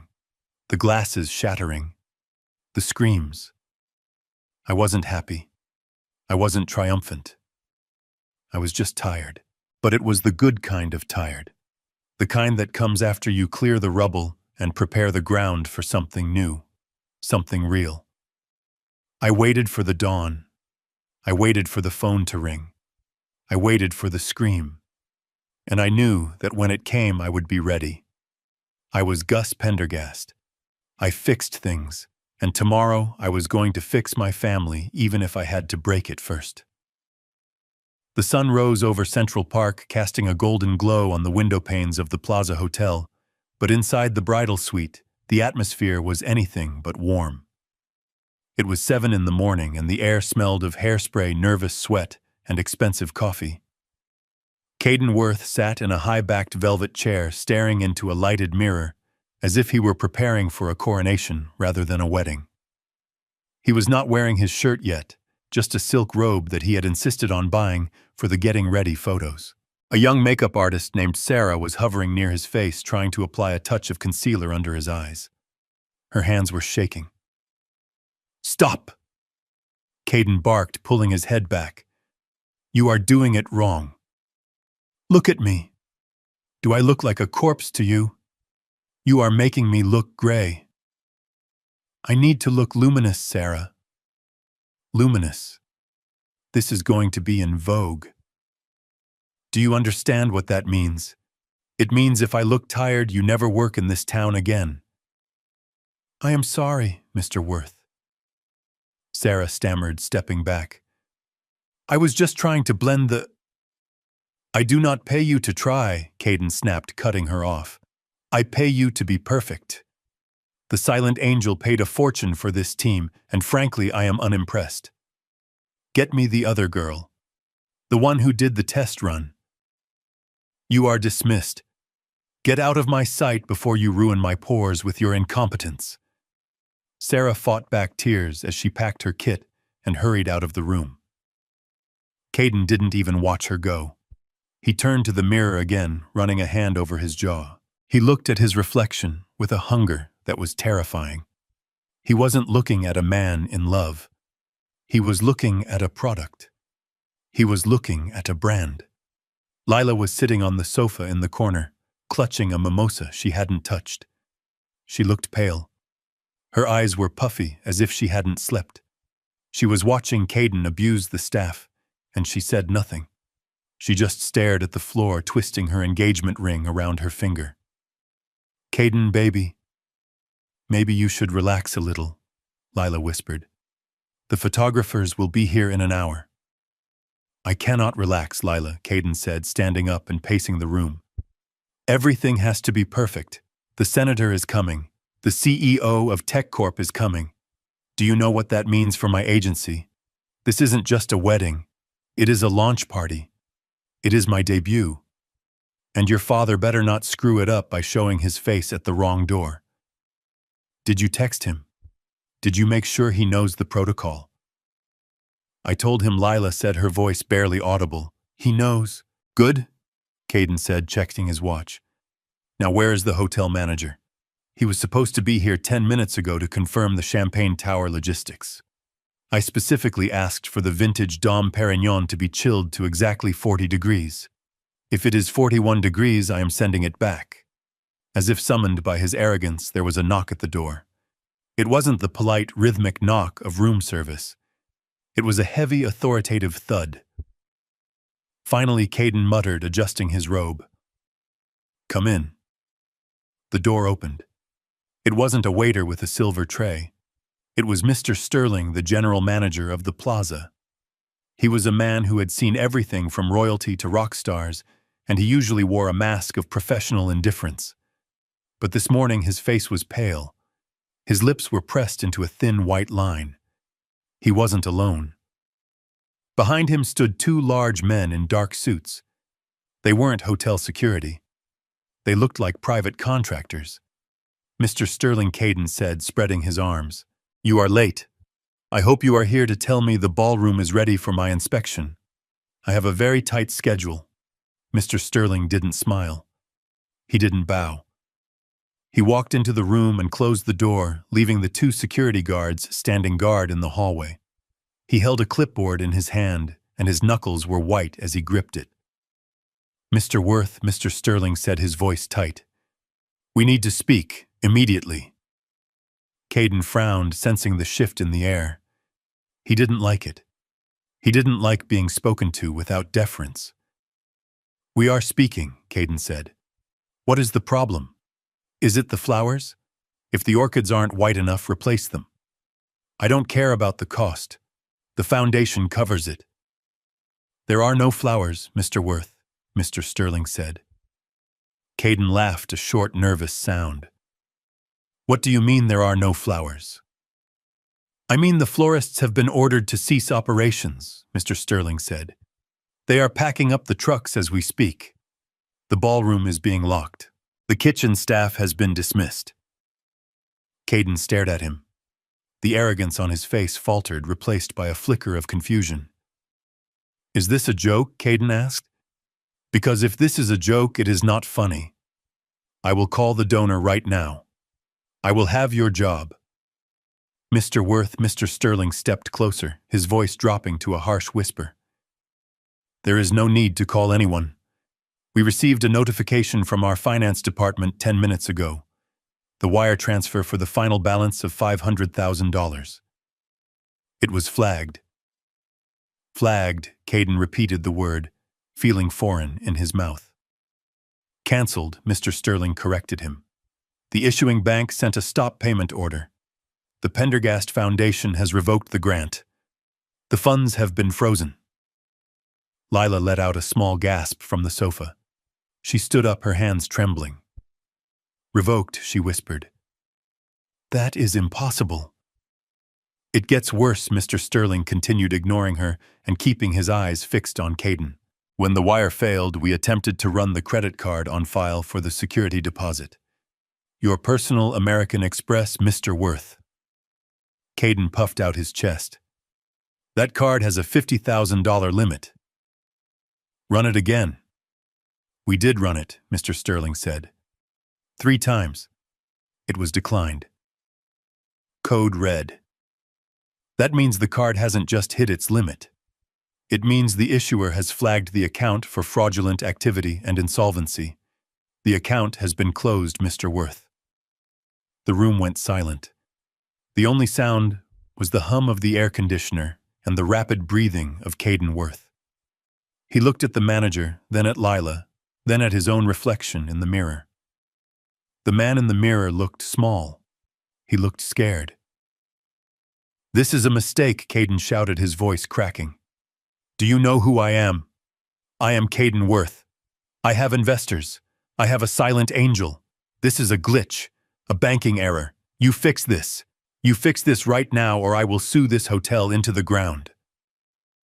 Mr. Sterling did not flinch. He looked at Caden with a mixture of pity and disgust. "There is no error, sir," Mr. Sterling said. "We spoke directly to the Foundation's legal representative. He cited a violation of the Morals Clause. He said, and I quote, 'The beneficiary has been deemed unworthy of the investment due to gross mistreatment of staff and family.'" "Mistreatment," Caden sputtered. "I am a perfectionist. That is not a crime." "It is when you are spending someone else's money," Mr. Sterling said. "Now here is the reality of your situation. You have a balance of 0. You have vendors who are demanding payment for work already done. And you are currently occupying the most expensive suite in New York City without a valid method of payment." "So what are you saying?" Caden hissed. "I am saying you have 30 minutes to vacate the premises," Mr. Sterling said. "Vacate," Caden screamed. "My guests are arriving in 3 hours. My parents are downstairs having breakfast. You cannot kick me out. This is my wedding." "Not anymore, Mr. Sterling said. "It is just an unpaid bill. And Mr. Worth, if you are not out of this room in 30 minutes, I will have those gentlemen in the hallway escort you out. And they will not be gentle about it." Mr. Sterling turned on his heel and walked to the door. He paused with his hand on the knob. "Oh, and one more thing," he added, looking back. The valet just informed me that a tow truck arrived for the Aston Martin. Apparently, the lease was also guaranteed by the foundation. It is gone, Mr. Worth. He opened the door and left. Caden stood in the center of the room trembling. The silence that followed was heavy and suffocating. He looked at Lila. He looked at her as if he expected her to fix it, as if he expected her to pull a checkbook out of her dress and make the nightmare go away. Call him, Caden whispered. Call your father. My father. Lila asked, her voice hollow. You told him not to come, Caden. You told him he was an embarrassment. Call him, Caden screamed, grabbing a vase of white roses and hurling it against the wall. The glass shattered, water and petals exploding across the carpet. Call the old man. He has savings, doesn't he? He has that house. Get him on the phone. Tell him we need a loan. Tell him I will pay him back double next month. Just get me the money, Lila. Do not just stand there, you stupid girl. Fix this. Lila looked at the shattered glass. She looked at the man she was supposed to marry, the man who was worried about his image while his world burned. She reached for her phone, her fingers shaking so badly she almost dropped it. She dialed the number. She put it to her ear. She prayed he would answer. She prayed the mechanic could save the prince. But deep down, as she listened to the ringing, she knew. She knew the mechanic was gone. And all that was left was the bill. The hallway leading to the grand ballroom at the plaza is usually a corridor of anticipation, a red-carpeted path toward a dream. But for Caden Worth, it had become a tunnel of horrors. He sprinted down the hallway, his unbuttoned silk robe flapping behind him like the broken wings of a fallen angel. He ignored the stares of the cleaning staff. He ignored the burning in his chest. He needed to see it. He needed to prove the manager wrong. He needed to prove that the universe had not just conspired to bankrupt him in the span of a single morning. He burst through the double doors and stopped dead in his tracks. The scene before him was not a wedding preparation. It was an autopsy. The ballroom was a hive of activity, but it was the wrong kind of motion. Instead of building up, they were tearing down. A team of florists in black aprons was moving with military precision, dismantling the floral arch that had cost $40,000. They were pulling the rare white orchids out of the oasis foam by the handful, tossing them into large gray plastic bins like common weeds. The sound of stems snapping echoed in the cavernous room, a dry, brittle noise that sounded like breaking bones. "Stop!" Caden screamed, running toward the stage. "What are you doing? Those are my flowers. Do not touch them." The head florist, a woman named Elena, who had spent 3 months listening to Caden lecture her on the exact shade of ivory she should use, didn't even look up. She continued stripping the centerpieces off table 4. "They are not your flowers, Mr. Worth," Elena said, her voice flat and devoid of the patience she had feigned for weeks. "They are the property of Botanical Designs until the final invoice is paid. The invoice has been voided. The flowers go back to the greenhouse." "Put them back," Caden shouted, grabbing her arm. "I command you to put them back. The money is coming. It is a wire transfer delay. You cannot do this." Elena pulled her arm away, her eyes flashing. "Do not touch me, and do not lie to me.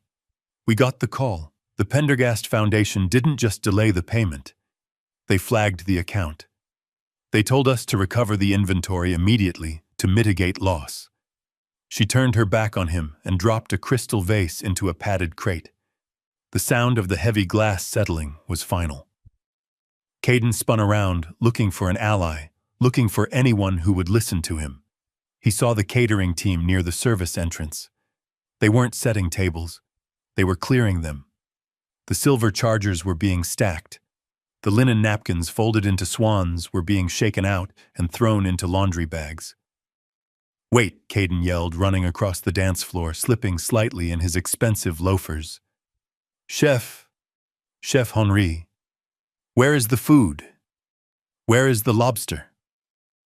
Chef Henri, the man Caden had bragged about securing the man who had cooked for presidents, emerged from the kitchen doors. He was wiping his hands on a towel. He wasn't wearing his tall toque. He was wearing a baseball cap and a windbreaker over his whites. "The kitchen is closed, Monsieur Worth," the chef said. "The ovens are off." "But the lobster," Caden pleaded, his voice cracking. "The Wagyu beef, it was already prepping. I saw the schedule. You cannot just throw it away." "We are not throwing it away," the chef said calmly. "The foundation left specific instructions. Since they paid the deposit for the raw ingredients, they retain ownership of the product. A refrigerated truck is arriving in 10 minutes. The food is being donated to a soup kitchen in the Bronx, a soup kitchen." Caden gasped. "You are giving my Wagyu to the homeless." "It is not your Wagyu," the chef corrected him. "It belongs to the man who signed the check. And he seems to think that people who are actually hungry deserve it more than you do." "Good day, sir." The chef walked away, leaving Caden standing alone on the empty dance floor. The silence was creeping in. The ambient noise of a busy event set up, the clinking of glasses, the tuning of instruments, the hum of anticipation was gone. It was replaced by the squeak of rubber wheels on the parquet floor as the sound crew rolled the speakers away. "The band," Caden muttered. "The orchestra." He looked toward the stage. The Vienna Symphony Quartet, or at least the touring version that cost $15,000 for 4 hours, was packing their instruments. The cellist was latching his case. The violinist was checking her phone. "No, no, no, no," Caden whispered. "Not the music." He scrambled onto the stage. He looked at the band leader, a man with gray hair and a tuxedo. "You have a contract," Caden said, breathless. "You have a signed contract. If you leave, I will sue you. I will destroy your reputation." The band leader looked at him with pity. It was the worst look of all. Anger Caden could handle. Anger meant he still had power. Pity meant he was already dead. "Our contract has a force majeure clause, Mr. Worth," the band leader said, "and a non-payment clause. We were notified that the retainer was withdrawn. We don't play for free. And frankly, after the way you spoke to my viola player during the rehearsal, I am happy to take the day off." He picked up his baton case and walked off the stage. Caden stood there, center stage, under the unlit chandeliers. The room was stripping itself bare around him. It was a time-lapse of failure. Every chair being folded, every ribbon being untied, was a physical manifestation of his collapse. He felt a vibration in his pocket. It was his phone. He pulled it out. It was Lila. "Did you fix it?" she texted. Her desperation was palpable through the screen. Caden stared at the phone. Fix it. How could he fix an avalanche? He needed the source. He needed the silent angel. He needed to scream at the person responsible for this betrayal. He scrolled through his contacts until he found the number. The Pendergast Foundation. It was a number he had only called once before to confirm the wire instructions. A number that had always been answered by a polite assistant. He dialed. He put the phone on speaker and held it out in front of him like a weapon. The ringtone echoed in the emptying ballroom. 1 ring, 2 rings. Pendergast Foundation Legal Department. A voice answered. It wasn't the polite assistant. It was a man's voice, deep, gravelly, and cold as ice. "This is Caden Worth," Caden shouted. "Who is this? I want to speak to the chairman. I want to speak to the donor right now." "Mr. Worth," the voice said, calm and unbothered. "We were expecting your call. This is Mr. Kinsley, legal counsel for the foundation. The chairman is currently unavailable. He is preparing for a private event." "Private event," Caden screamed. "My wedding is the event. You people are ruining me. Do you know what you have done? You have canceled the checks. You have stolen my car. You have humiliated me. I demand an explanation." "Why? Why are you doing this?" There was a pause on the line, a sound of papers shuffling. "The explanation is quite simple," Mr. Worth Kinsley said. The Foundation has a strict set of bylaws governing its grants. Section 4, paragraph 2, specifically addresses the conduct of the beneficiary. I don't care about your paragraphs, Caden yelled. I delivered. I built the brand. I put the foundation on the map. Section 4, paragraph 2. Kinsley continued, his voice cutting through Caden's rant, states that funding may be revoked immediately and without recourse if the beneficiary displays what the board deems as moral turpitude. Moral turpitude. Caden repeated the words, feeling heavy on his tongue. What the hell does that mean? It means you are a bad person, Mr. Worth Kinsley said. It means the chairman has observed your behavior over the last 6 months and found it lacking. He has watched you belittle service staff. He has watched you insult your family. He has watched you treat his contribution not as a gift, but as an entitlement. He watched me. Caden looked around the room, paranoid. Who watched me? I never met him. He is a ghost. He is very real, Kinsley said, and he has decided that his money is better spent elsewhere. The grant is terminated. The funds are repatriated. And Mr. Worth? What Caden whispered. The foundation also holds the master lease on your apartment. As of this morning, you are in violation of the occupancy agreement. I suggest you find somewhere else to sleep tonight. Perhaps a hotel. Though I hear your credit there is not what it used to be. The line went dead. Caden dropped the hand holding the phone. He stood in the middle of the dismantling ballroom, a king without a kingdom. The florists were gone. The musicians were gone. The kitchen staff was gone. The only people left were a few janitors sweeping up the petals that had fallen on the floor. Moral turpitude. The words bounced around his skull. He looked at his reflection in the darkened glass of the French doors leading to the terrace. He looked small. He looked cheap. The silk robe felt like a costume. He didn't know who the chairman was. He didn't know who had watched him. But he knew one thing. He had to find money. He had to find a way to pay the plaza before the guests arrived. He had to keep the illusion alive for just 6 more hours. If he could just get married, if he could just get the senator in the room, he could spin this. He could say it was a banking error. He could fix it later. He needed cash. Fast. He thought of his parents. No, they were broke. He thought of his friends. No, they were all shallow climbers. Like him, none of them had liquidity. Then he thought of the one person he had dismissed, the one person he had banned, the one person who Lila said had savings. Gus, the mechanic. The old man lived like a pauper, but Lila said he had owned that land for 40 years. He had no mortgage. He had a pension. He might have equity. It was a long shot, a desperate shot, but it was the only shot he had. Caden ran his hand through his hair, messing up the perfect style. He grabbed his phone again. He dialed Lila. "Where is your father?" he demanded the moment she answered.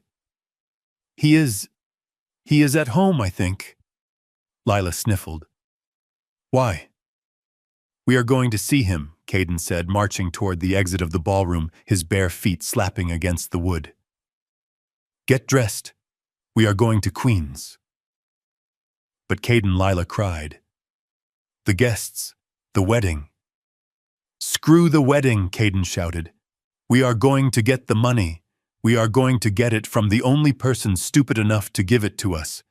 We are going to bleed the mechanic dry." He hung up. He didn't know that he wasn't going to bleed the mechanic.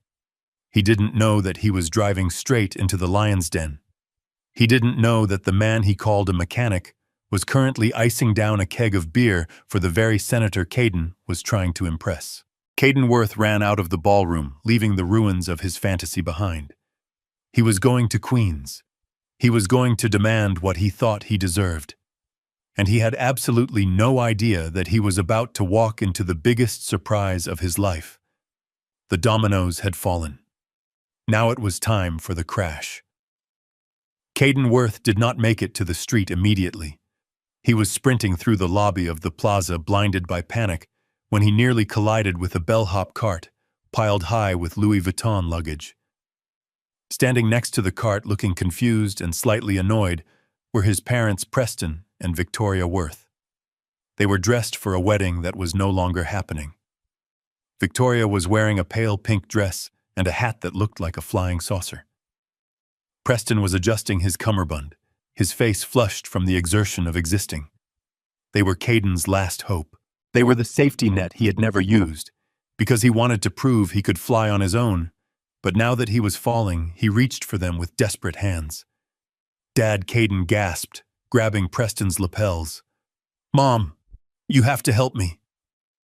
The wire didn't go through. The foundation pulled the funding. "I need a check. I need $500,000 right now. Write it from the trust. Write it from the investment account. I don't care, just give it to me." Preston Worth looked at his son. He looked at the wild eyes, the disheveled hair, the sheer terror radiating off him. He pulled Caden's hands off his jacket and took a step back. He didn't reach for his checkbook. He didn't pull out a black card. He looked at his wife, and for the first time, Caden saw something in his father's eyes that terrified him more than the hotel manager. He saw defeat. "We cannot help you, son," Preston said, his voice quiet and trembling. "What do you mean you cannot help me?" Caden screamed. "You are the Worths. We have money. We have assets. Just liquidate something. Sell the boat. Sell the summer house. I will pay you back once the agency takes off. I just need a bridge loan for 24 hours. "There is no boat," Caden Victoria whispered. She was clutching her handbag so tightly her knuckles were white. "We sold the boat 2 years ago." "What?" Caden asked, blinking. "And the summer house," Preston added, looking at the floor. "It is in foreclosure, Caden. The bank took possession last month. We are just waiting for the eviction notice." Caden stood there in the middle of the lobby, the hustle and bustle of the hotel swirling around him, like water around a stone. He felt as if the marble floor had turned to quicksand. "What are you talking about?" Caden whispered. "You are rich. You have always been rich." "We were rich," Preston corrected him. "A long time ago, but the markets changed, Caden. Investments went bad. We tried to maintain appearances. We thought if we could just hold on until you got married." "Until I got married," Caden repeated, the realization dawning on him with the force of a physical blow. "We thought this wedding would fix things." Victoria sobbed quietly, tears leaking onto her powdered cheeks. "You told us about the important people, the senator, the investors. We thought if we could get in a room with them, Preston could pitch a new venture. We thought we could secure a loan based on the family connection. We were counting on this wedding, Caden. We spent our last $10,000 on these clothes and this hotel room. We have nothing left. Nothing." Caden looked at them. He looked at the parents he had idolized, the people whose approval he had chased his entire life. They weren't titans of industry. They were grifters. They were just like him, living on credit and fumes, hoping a rich stranger would save them. The Worth legacy was a lie. It was a hollow shell painted gold. "You are telling me," Caden hissed, his voice dripping with venom, "that you are broke. You are telling me that I am standing here ruined, and you have nothing to give me." "I am sorry," son Preston wept. We tried to keep it up for you." "You didn't do it for me," Caden spat. "You did it for yourselves. You are pathetic, both of you." He turned away from them, his stomach churning with bile. He couldn't look at them.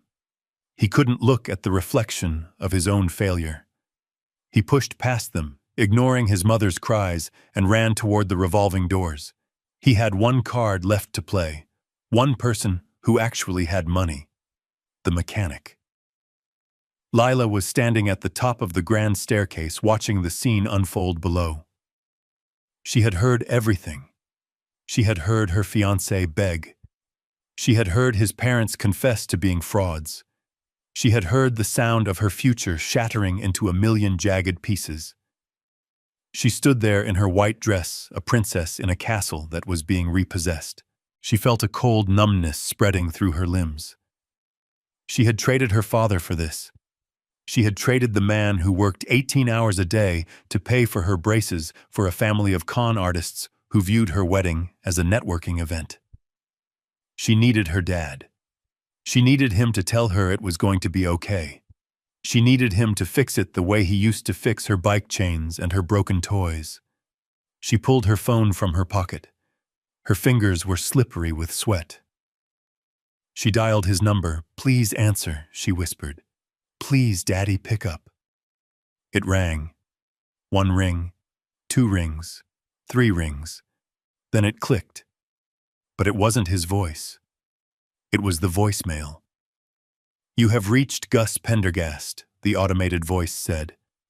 "I am currently unavailable. I have gone fishing. Leave a message." Beep. Lila stared at the phone. Gone fishing. It was a phrase he used when he wanted to be left alone, when he wanted to disconnect from the world. But she knew he wasn't fishing. She knew he was somewhere in the city, probably watching this all happen. "Daddy," she sobbed into the phone. "Daddy, I am so sorry. You were right. They are monsters. They are broke, Daddy. It was all a lie. Please come get me. Please don't leave me here with them. I don't care about the wedding. I just want to come home." She waited for a miracle. She waited for him to pick up mid-message and say, "I am on my way, Peanut." But the line remained dead. He wasn't coming. The mechanic had closed his shop. The father had retired. Lila lowered the phone and looked down at the lobby. Caden was gone. His parents were hugging each other and crying by the luggage cart. The hotel staff was starting to look at them with suspicion. She was alone. Truly alone for the first time in her life. And the silence on the other end of the line was the loudest sound she had ever heard. It was 11 o'clock in the morning, and the sidewalk in front of the Plaza Hotel had become a theater of the absurd. The sun was beating down on the pavement, baking the city in a humid haze that made the exhaust fumes stick to the back of your throat. Tourists were swarming around the fountain, taking selfies oblivious to the tragedy unfolding just a few yards away near the luggage carts. Caden Worth was standing there like a captain who refused to leave the burning ship even after it had sunk to the bottom of the ocean. He had not gone to Queens yet. He had realized halfway to the taxi stand that leaving now would mean missing the arrival of the only people who could possibly save him. He had convinced himself in that twisted manic brain of his that if he could just intercept the senator or the investors before they walked into the lobby, he could spin a story. He could tell them there was a gas leak. He could tell them there was a security threat.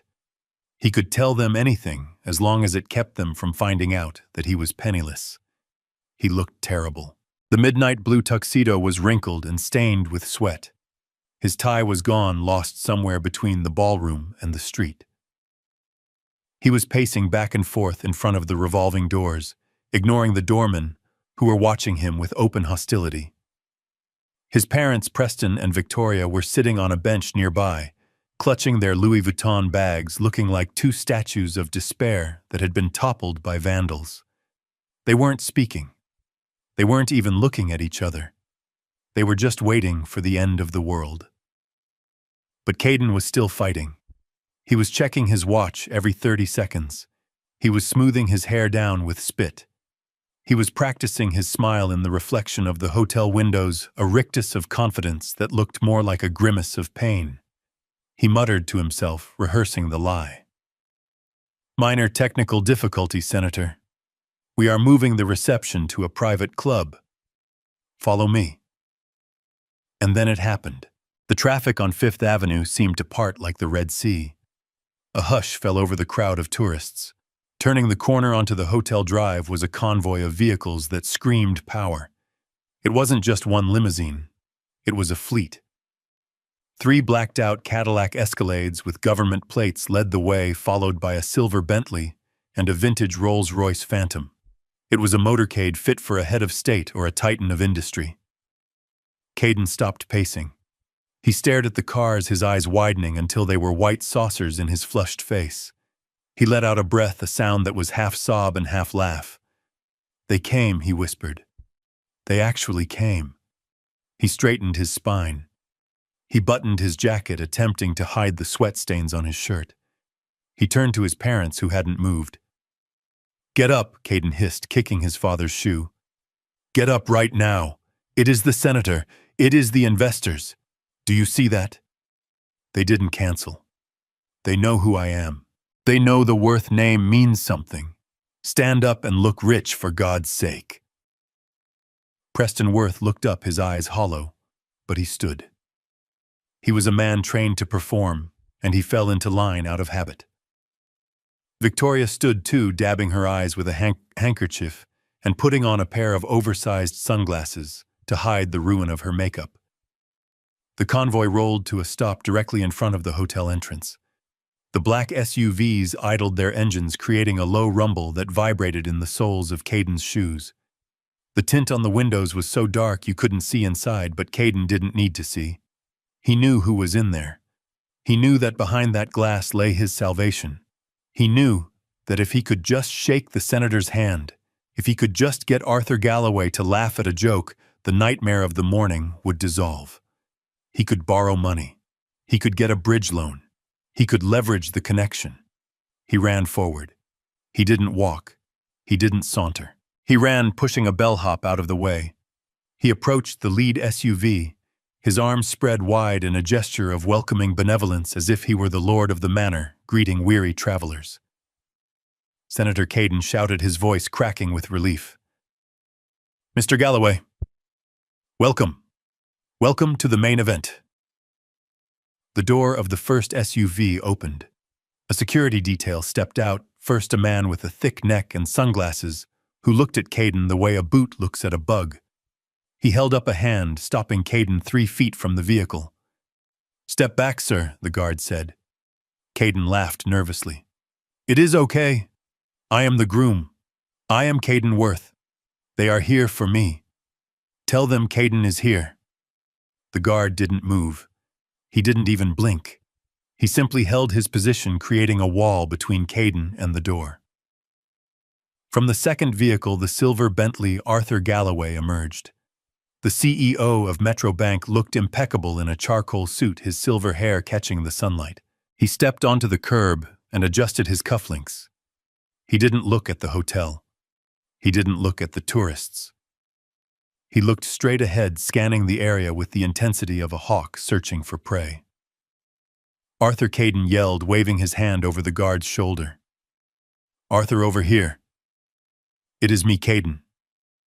I am so glad you made it. We have had a slight change of plans regarding the venue. Just a minor hiccup with the electrical grid inside, but do not worry. I have arranged for transport to a secondary location." Galloway turned his head. He looked at Caden. It wasn't a look of recognition. It was a look of mild annoyance, as if a fly were buzzing near his ear. He didn't smile. He didn't wave. He simply turned back to the open door of his car and spoke to someone inside. "Is he here yet?" Galloway asked. Caden froze. "He is here yet." Who was he talking about? Caden was right there. Caden was the star.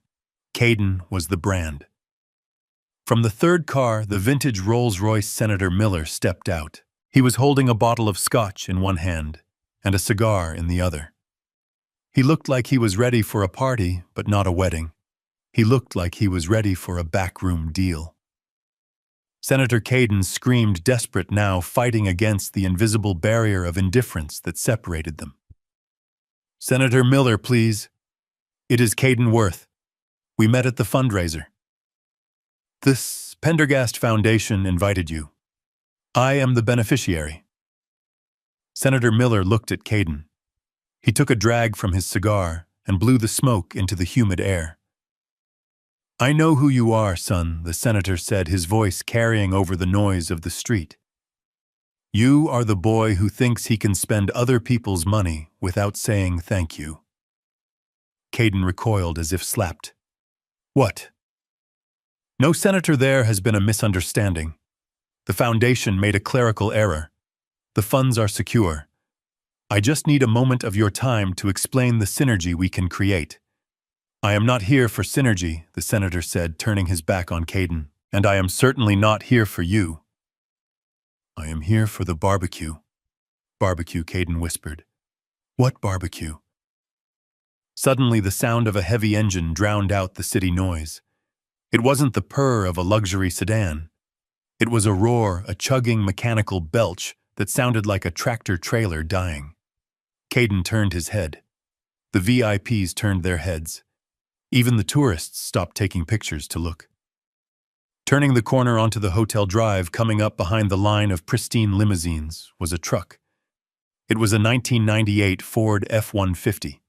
The paint was faded to a dull matte green. The bumper was held on with baling wire. The exhaust pipe was spitting black smoke.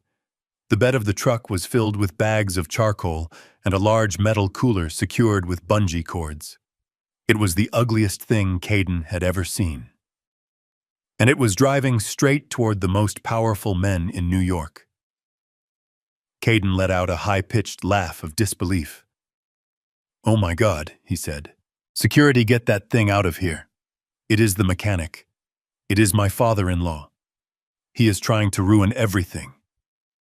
He looked at the security guard, expecting him to draw a weapon, expecting him to intercept the junk heap. But the guard did nothing. The guard stepped back. The truck rolled to a stop right next to the senator's Rolls-Royce. The contrast was violent.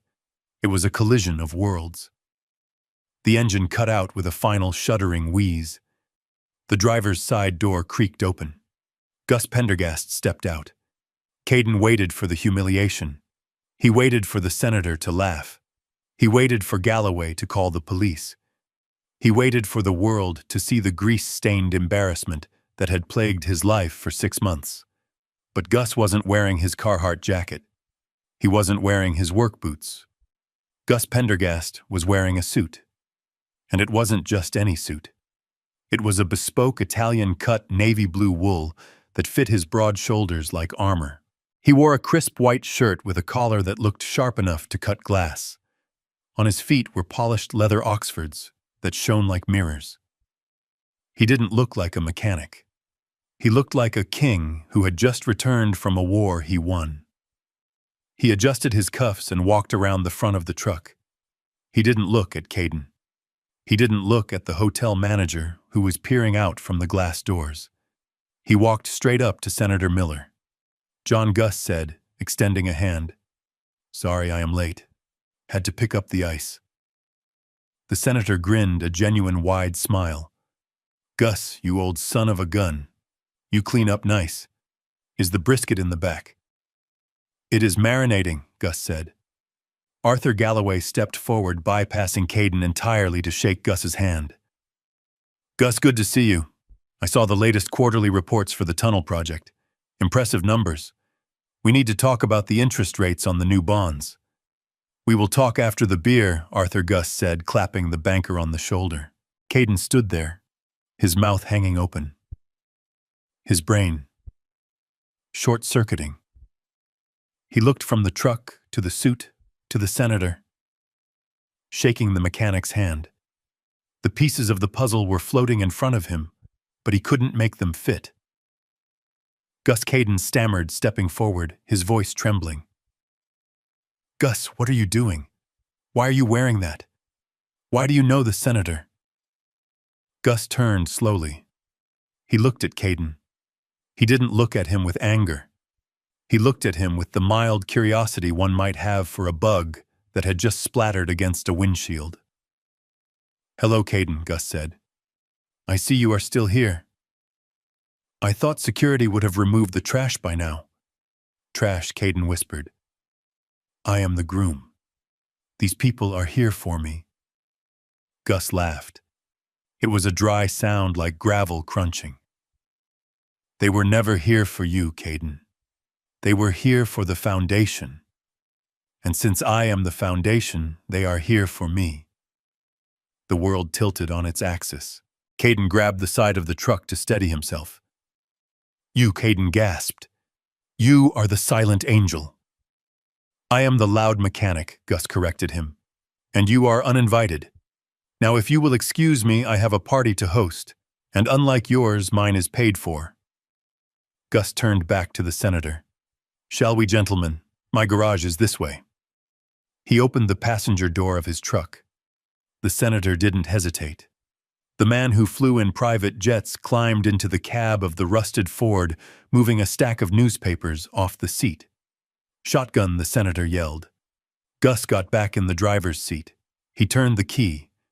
The engine roared back to life, drowning out Caden's small, pathetic whimper.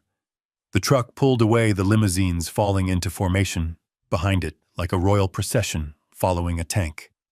Caden Worth stood alone on the curb. The exhaust fumes swirled around him. He watched them go. He watched the money, the power, and the future drive away in a truck he had called an eyesore. And for the first time in his life, he realized he wasn't an important person. He was just a bystander at his own funeral. The heavy doors of the Cadillac Escalades thudded open in unison, a sound that echoed like a gavel striking a judge's bench. The air in front of the plaza was thick with humidity and the smell of exhaust, but for a moment everything seemed to freeze. Caden Worth stood there, his arms half raised in a greeting that would never be completed, his smile frozen in a rictus of desperate hope. He looked like a man trying to catch rain in a sieve. He watched as the security detail stepped out, first scanning the perimeter with professional indifference, their eyes sliding over Caden, as if he were part of the architecture, just a crumbling statue on the sidewalk. Arthur Galloway was the first of the titans to step onto the pavement. The CEO of Metro Bank adjusted his jacket, the charcoal wool absorbing the harsh sunlight. He didn't look at the hotel. He didn't look at the tourists. He certainly didn't look at the frantic groom who was practically vibrating with need just 3 feet away. Caden lunged forward, his voice cracking as he called out the banker's name again, trying to bridge the gap between his delusion and reality. Arthur Caden gasped, stepping into Galloway's path. Thank God you are here. The hotel management has been incompetent. We have a situation with the wiring, but I have arranged a private car to take us to. Galloway didn't stop. He didn't break stride. He simply shifted his weight, maneuvering around Caden with the effortless grace of a man who has spent 40 years navigating shark-infested boardrooms. He didn't make eye contact. He didn't acknowledge the voice. He treated Caden Worth exactly as one would treat a traffic cone on a busy street, an inanimate obstacle to be bypassed on the way to a destination. The breeze from Galloway's movement ruffled Caden's unbuttoned shirt, a physical manifestation of the snub. Behind Galloway, Senator Miller emerged from the Rolls-Royce. The senator was a large man, with a presence that took up space, a gravitational pull that drew eyes to him. He took a drag from his cigar, the smoke curling around his silver hair. Caden, seeing his second chance evaporating, turned his desperation on the politician. Senator Caden pleaded, reaching out to touch the senator's sleeve. Please, you have to listen. The foundation sent you right. I am the beneficiary. I am the one you came to see. Senator Miller stopped for a fraction of a second. He looked down at the hand hovering near his arm. He looked at the dirt under Caden's fingernails, the sweat on his brow, the panic in his eyes. He didn't speak to Caden. He spoke to the air above Caden's head. Move, the senator said. It wasn't a shout. It was a command, low and rumbling like thunder. Caden flinched, stepping back as if he had been burned. The senator walked past him, trailing the scent of expensive tobacco and old leather. He joined Galloway, and together the two most powerful men in New York City walked away from the golden doors of the plaza. They walked away from the luxury cars. They walked toward the rusted green truck that was leaking oil onto the pristine driveway. I stood there leaning against the fender of my Ford. I had crossed my arms over my chest, the fabric of my Italian suit stretching comfortably across my shoulders. I watched them come. I saw the way they walked toward me, not with the hesitation of men approaching a stranger, but with the familiarity of soldiers approaching their general. Arthur Galloway reached me first. He stopped and looked me up and down, his eyes crinkling at the corners. He looked at the bespoke suit, the way the trousers broke perfectly over my polished Oxfords, the silk tie that I had knotted with precision in the mirror of my office only an hour ago. Then he looked at the truck. He looked at the dent in the door and the bungee cords holding the cooler in the back. He laughed, a genuine sound of delight. Gus Galloway said, extending his hand, "You are a study in contrasts, my friend. I don't think I have ever seen you in a suit that wasn't covered in drywall dust. It suits you." "It is a wedding day, Arthur," I said, shaking his hand firmly. "A father has to look the part even if he isn't invited." Senator Miller stepped up next, clapping a heavy hand on my shoulder. His grip was strong, the handshake of a man who chopped his own wood on the weekends. "Mr. Pendergast," the senator said, his voice booming, "I have to thank you. Truly. When I got your call last night, I was halfway through a bottle of aspirin, trying to mentally prepare myself for 5 hours of small talk with that peacock you call a son-in-law. Canceling this gaudy affair was the greatest act of public service since I voted for the infrastructure bill." I smiled. "I am glad I could be of service, John. I figured you would prefer a cold beer and a quiet afternoon to a 7-course meal you can't pronounce." "You figured right," the senator said, taking another drag of his cigar. "And besides, we have business to discuss. Serious business. The committee just moved the vote on the Hudson expansion. $2 billion in bridge and tunnel contracts, Gus. And I want Pendergast Infrastructure to lead the bid. I don't trust anyone else with the bedrock of this city. We can go over the zoning maps in your garage. $2 billion. The words hung in the humid air, heavy and absolute. 10 yards away, Caden Worth stood frozen. He had heard. He had to have heard. The wind carried the senator's voice straight to him. $2 billion. 4,000 times the cost of the wedding he couldn't pay for. Caden's face was a mask of slack-jawed horror. His brain was trying to process the impossible geometry of the situation. The mechanic. The old man who fixed trucks. The man he had banished to table 19. This man was discussing billion-dollar government contracts with a United States senator while leaning against a heap of scrap metal. Caden took a stumbling step forward. He looked like a man walking through a minefield. "No," Caden whispered, his voice thin and reedy. "No. That is not possible. He is nobody. He fixes carburetors." He pointed a shaking finger at me. "Senator, you are making a mistake. That is Gus. He is the help. He isn't a CEO. He is a blue-collar grunt. He doesn't have $2 billion. He probably doesn't have $200. Galloway turned slowly. He looked at Caden with the cold, analytical eyes of a banker assessing a bad loan. "Young man," Galloway said, his voice cutting like a razor, "do you know who built the foundation of the building you are currently standing in front of? Do you know who laid the fiber optic cables that allowed you to send your little email invitations? Do you know who reinforces the tunnels you take to get to your overpriced brunch spots?" Caden blinked, mute. "Augustus Pendergast built this city," Galloway said. "He doesn't just have money. He has equity in the pavement you are walking on. He is the chairman of the board.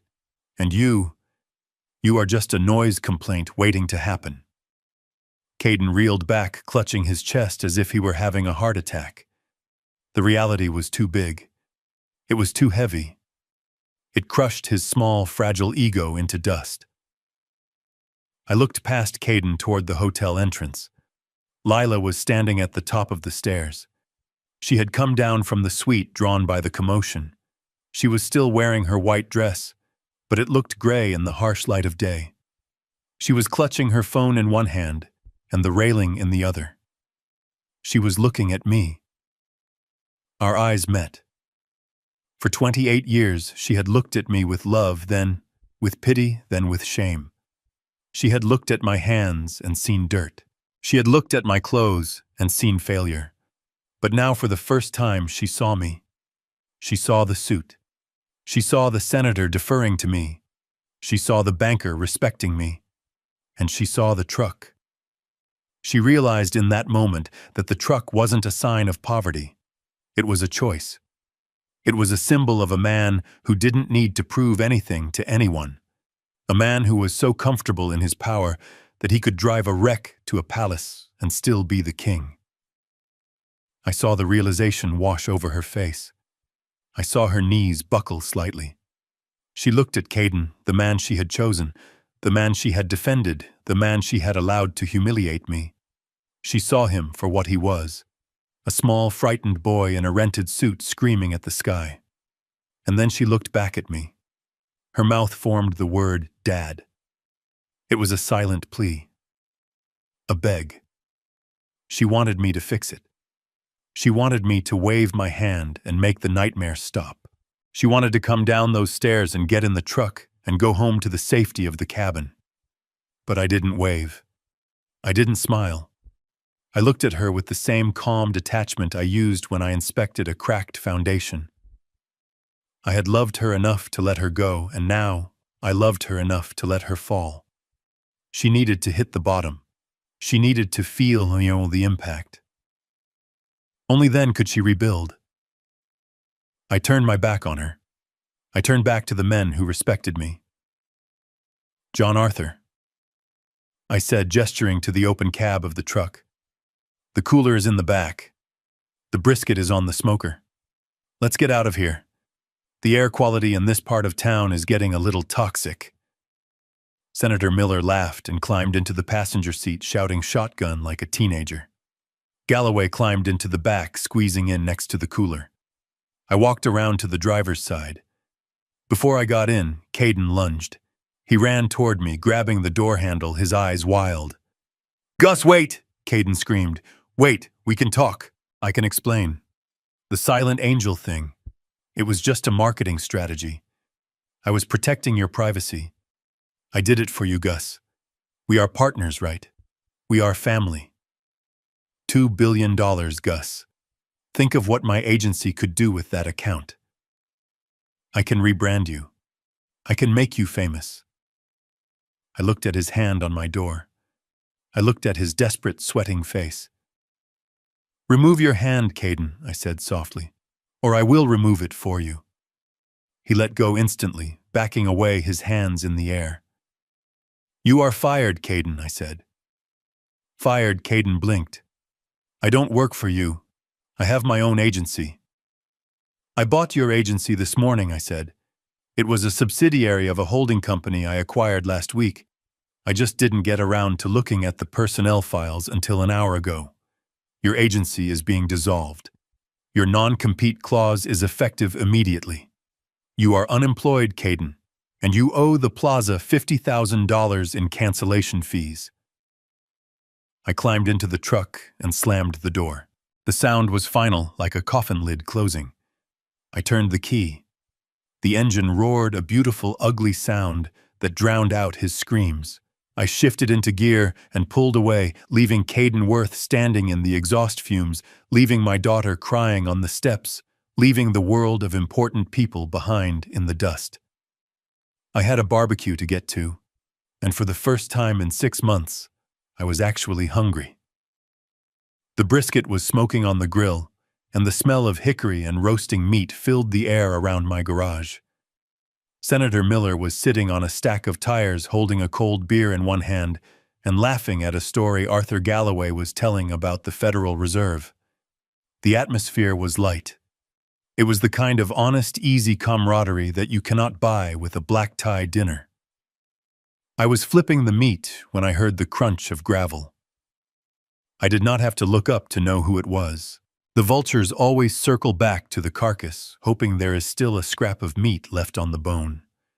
I wiped my hands on a rag and walked to the chain-link fence.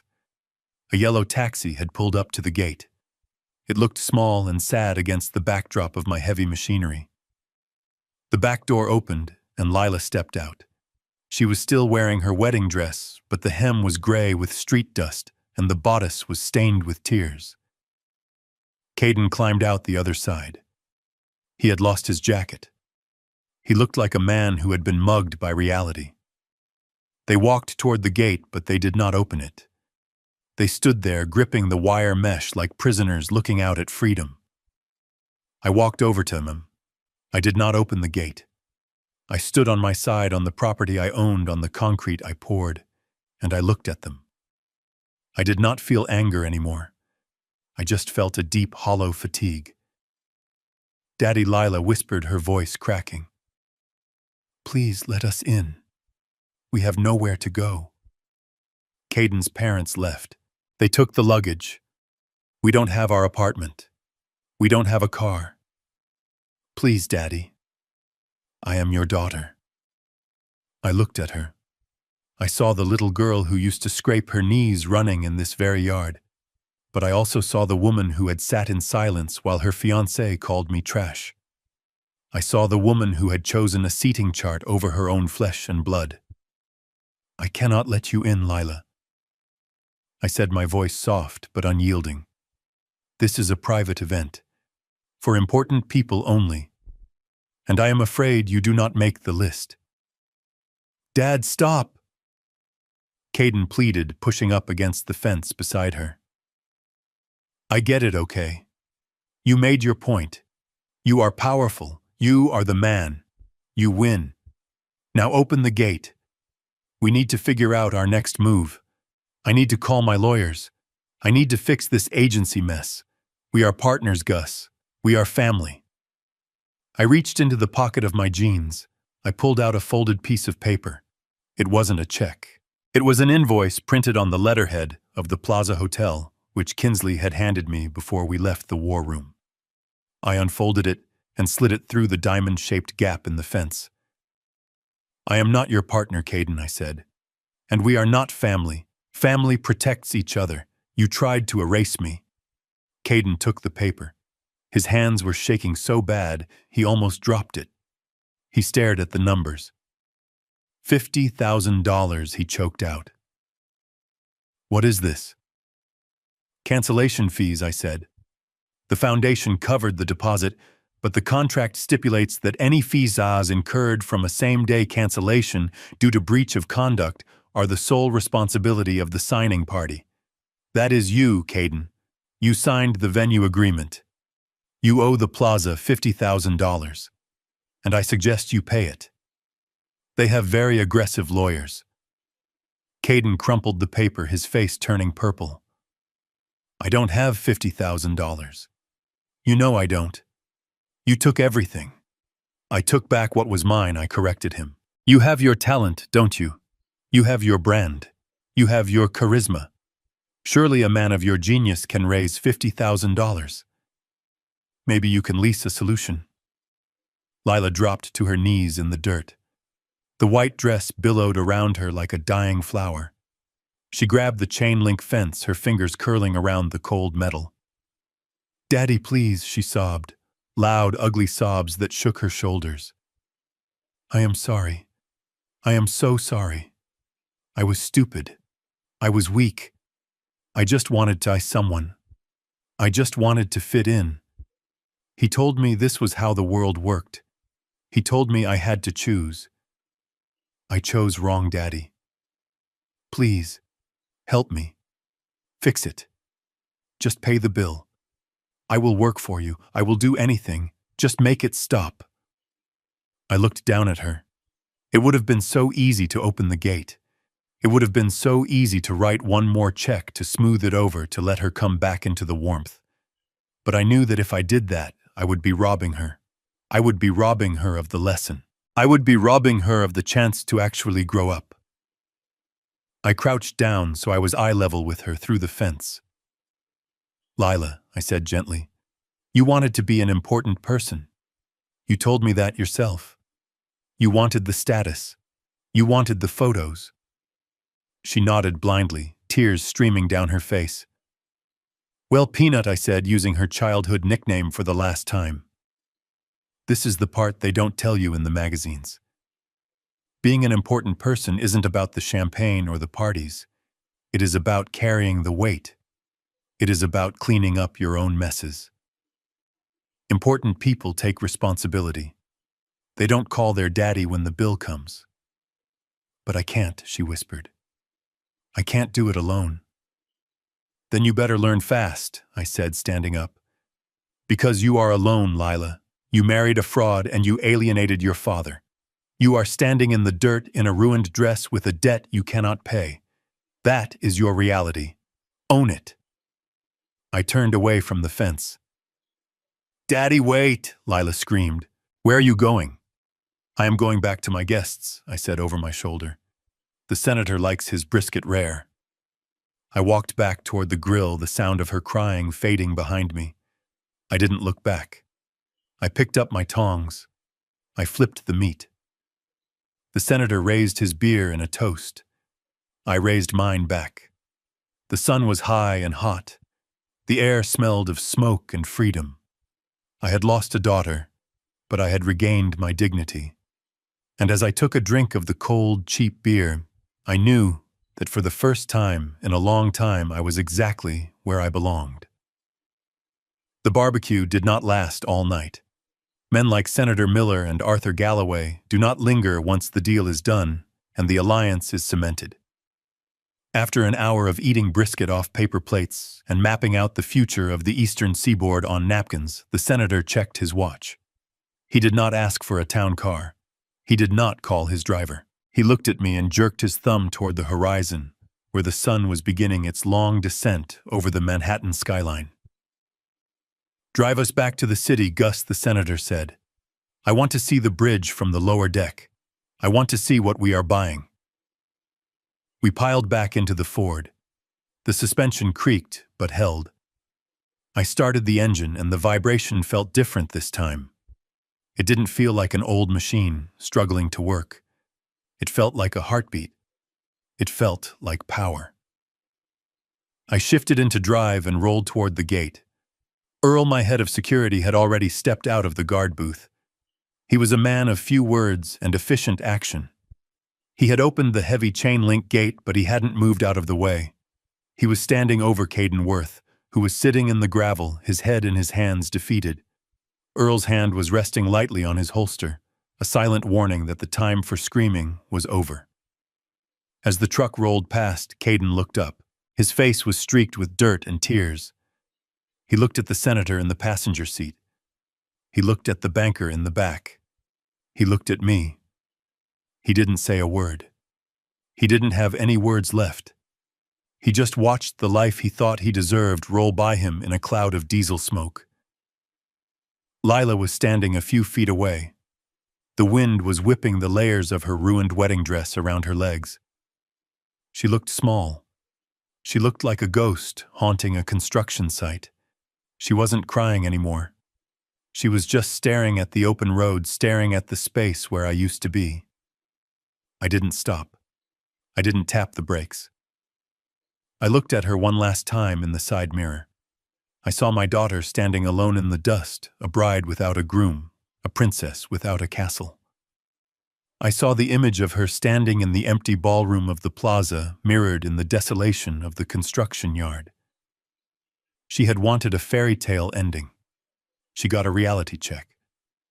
I turned my eyes back to the road.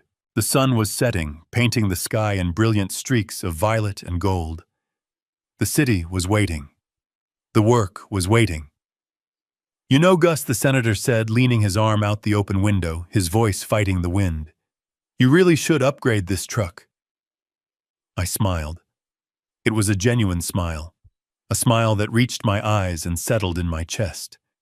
It was the smile of a man who had cut the anchor and was finally drifting into the current. I think I will keep it, John, I said, gripping the wheel.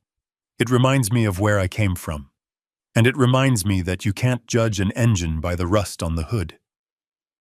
We hit the highway, driving straight into the light.